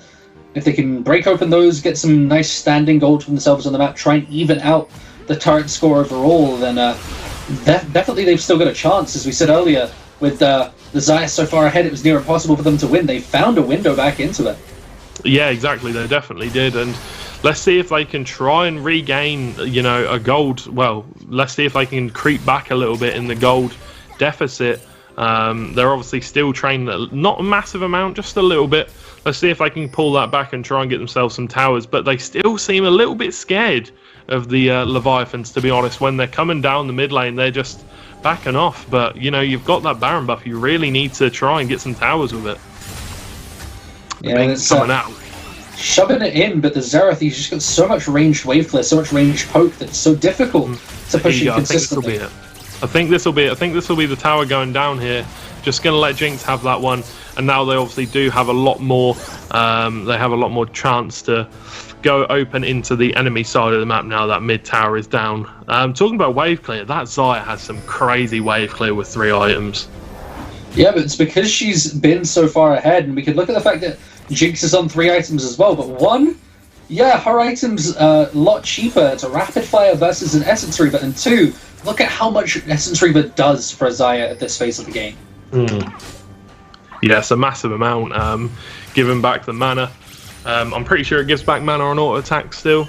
Yep, it's gone back to giving percentage mana on auto attacks. Yeah. Like it did before, but previously it was only percentage mana on crits. Ah, there you go. So obviously now it's a lot more reliable for ADCs before they get the 100% crit chance. And I'm pretty sure they changed it. Was it this patch they changed it from pickaxe to BF sword? Or was it last? Yeah, patch? I believe it was one of the most recent patches. Anyway, they increased the combined cost as well by 100. There you go. Yeah, it's just generally been like a little bit of a nerfed item because it was so efficient. There you go. They had to nerf it a little bit because it was so efficient. They're trying to push this wave in here in the mid lane, but when you've got a Xayah and Xerath, you know, they're just demolishing these lanes. They really need to try and get people out on the wings. Yay! Yeah, Ryze is hitting that top tower. He's going to get that one. Fizz obviously in the bottom side, so they're playing with the 1-3-1, with the jungler kind of just lurking around, trying to take farm camps away from the Lee Sin. So we'll see what he can do with that. But the Baron buff is just about expired. I think it's expired just now. So we'll see how the Invincibles are going to play after the expiry of it. And so now that last Baron seemed like almost a miracle play to be able to get back into it. Now they have to replicate the miracle if they want a chance of winning this one, because we're back to an even game state. This is where Preston has the ability to get control and start to put Vision back on the map, find their own picks. But right now they've been struggling to pull the trigger. Yeah, they have a little bit. It's difficult when they've got such like long range abilities where they can kind of clear the wave, and even before they get on them to do damage, they're already at half health because the Xerath's poking them down. So it's a little bit difficult for him, but they need to, obviously they've got the hard engage. They've got the real hard engage on this Nunu, and that's what they want to obviously try and get hard engage onto one of like the Lee Sin or the Nautilus or somebody. Obviously you'd like it on the Xayah, but it's really hard to kill it. Right? She'll just ult, won't she? You said you like to play Jinx, right? Yeah. What's the best skin for Jinx? I like the Christmas one, the one with the choo-choo train. I like that one as well. To be honest, I'm a big sucker for Christmas skins. Yeah, same. But I have a friend that doesn't like Christmas skins being worn outside of Christmas. I mean, like that's the only time you wear them. Like at Christmas. What do you mean? That's the only skin I have. Like you wear it all the time when it's not Christmas, and the moment it becomes Christmas, you're just like, I'm tired of it. Exactly. It's like you listen to Christmas songs in June, and the moment it turns November, you're like, I'm sick of them now. Wait, you're telling me that's not what everyone does? That's what you're meant to do. Oh, okay, cool. I was just making sure. Because I mean, I like get my Christmas tree ready in like May time. Anyway, aside from that, Nunu looking to hard engage here, and he's going he lands in. He wants something. He lands it, and the Xayah going so low. She is out with this team fight. Ryze doing so much damage, popping off, and he's gonna kill the Nautilus. This is so much damage. Fantastic work from the Leviathans. Jinx flashing forward. Oh, so close to picking up the kill on the Xayah. They really needed that kill. So unlucky. And Fizz still bot side, but they are going to take this. Is Baron even up? Baron even up yet? I'm pretty sure Baron's up, right? Up, yeah, it has to be here because taking too long on it if it's not. Exactly. So about 4k HP now. Xerath's going to try to steal this. I don't think he's going to get near it. Smite. Yeah, there you go. Smite and eat. And that is going over to the blue side. The Leviathans have really turned this around. Oh my god, so much damage coming out onto the Xerath. This Ryze is popping off right now. This is what I meant about the damage from Ryze. He is doing so much DPS now.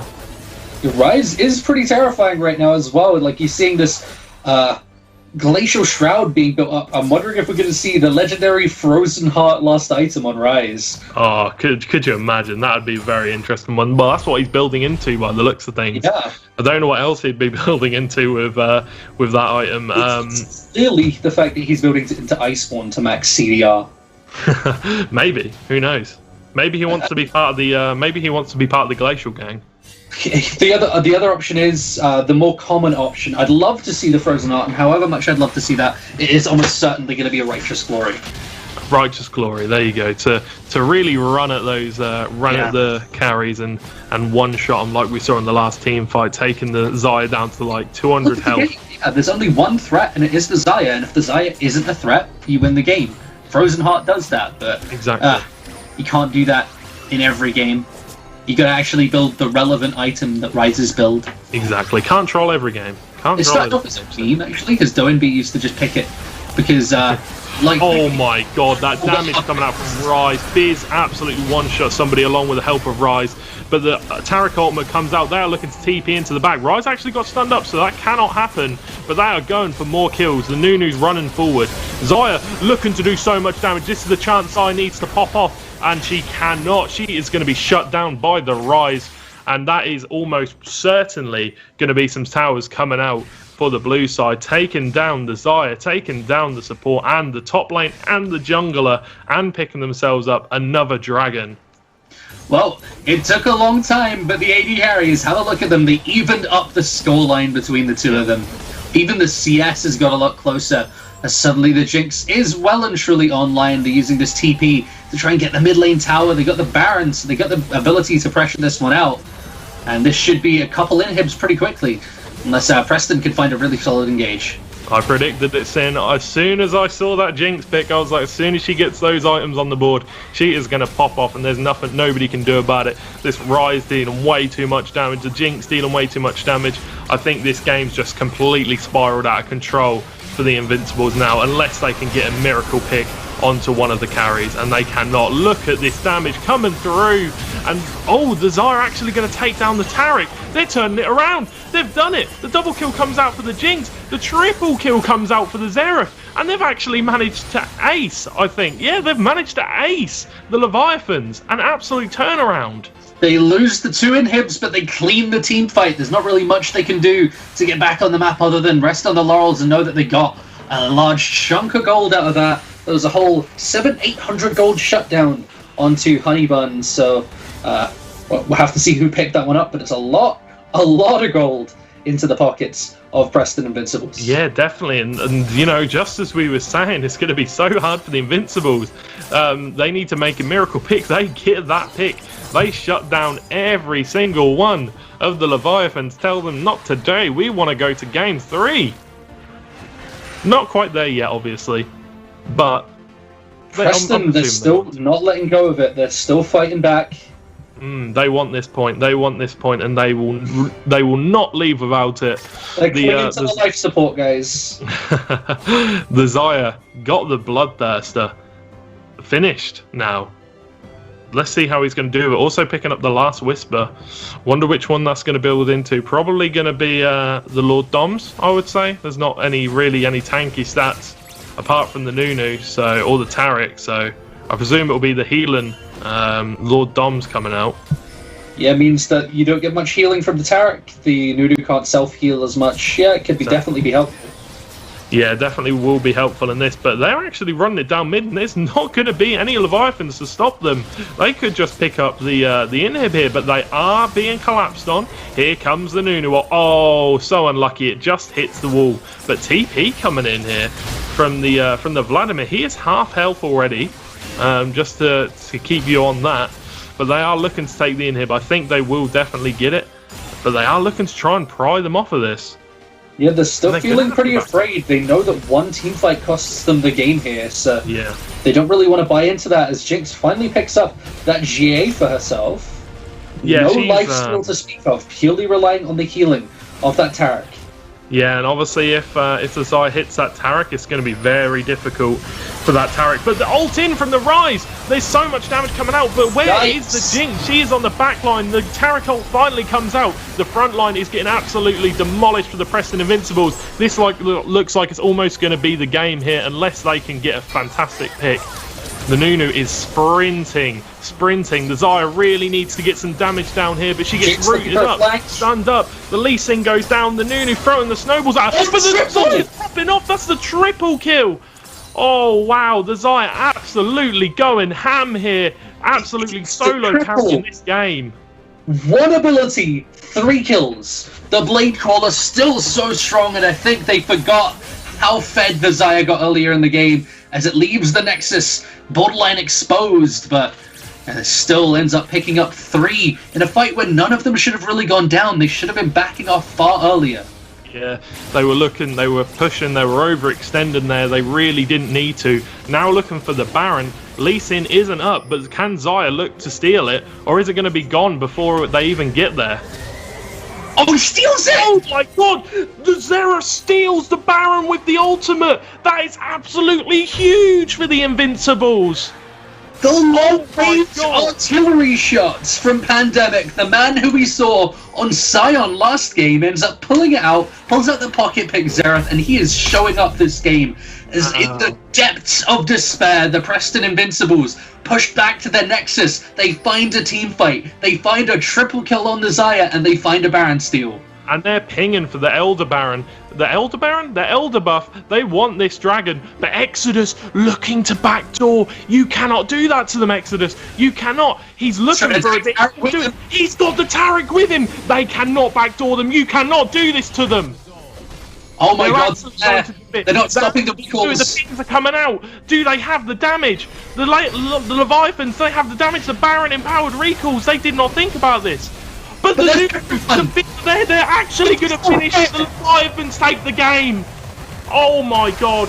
The back door from the Rise and the Taric. What a game. Victory coming out from the Leviathans. What a fantastic game that was. Oh my god. Sin, tell me what you think, because I have no words. Smash Bros ending, the bells chime, everyone's here as they all end the Nexus together as 5. And there was a bit of overcommittal to an objective. This is something that commonly happens when you see 2 inhibs down. They go, we have to play for objectives. We have to go and contest every objective. Definitely. And when they do, get backdoored.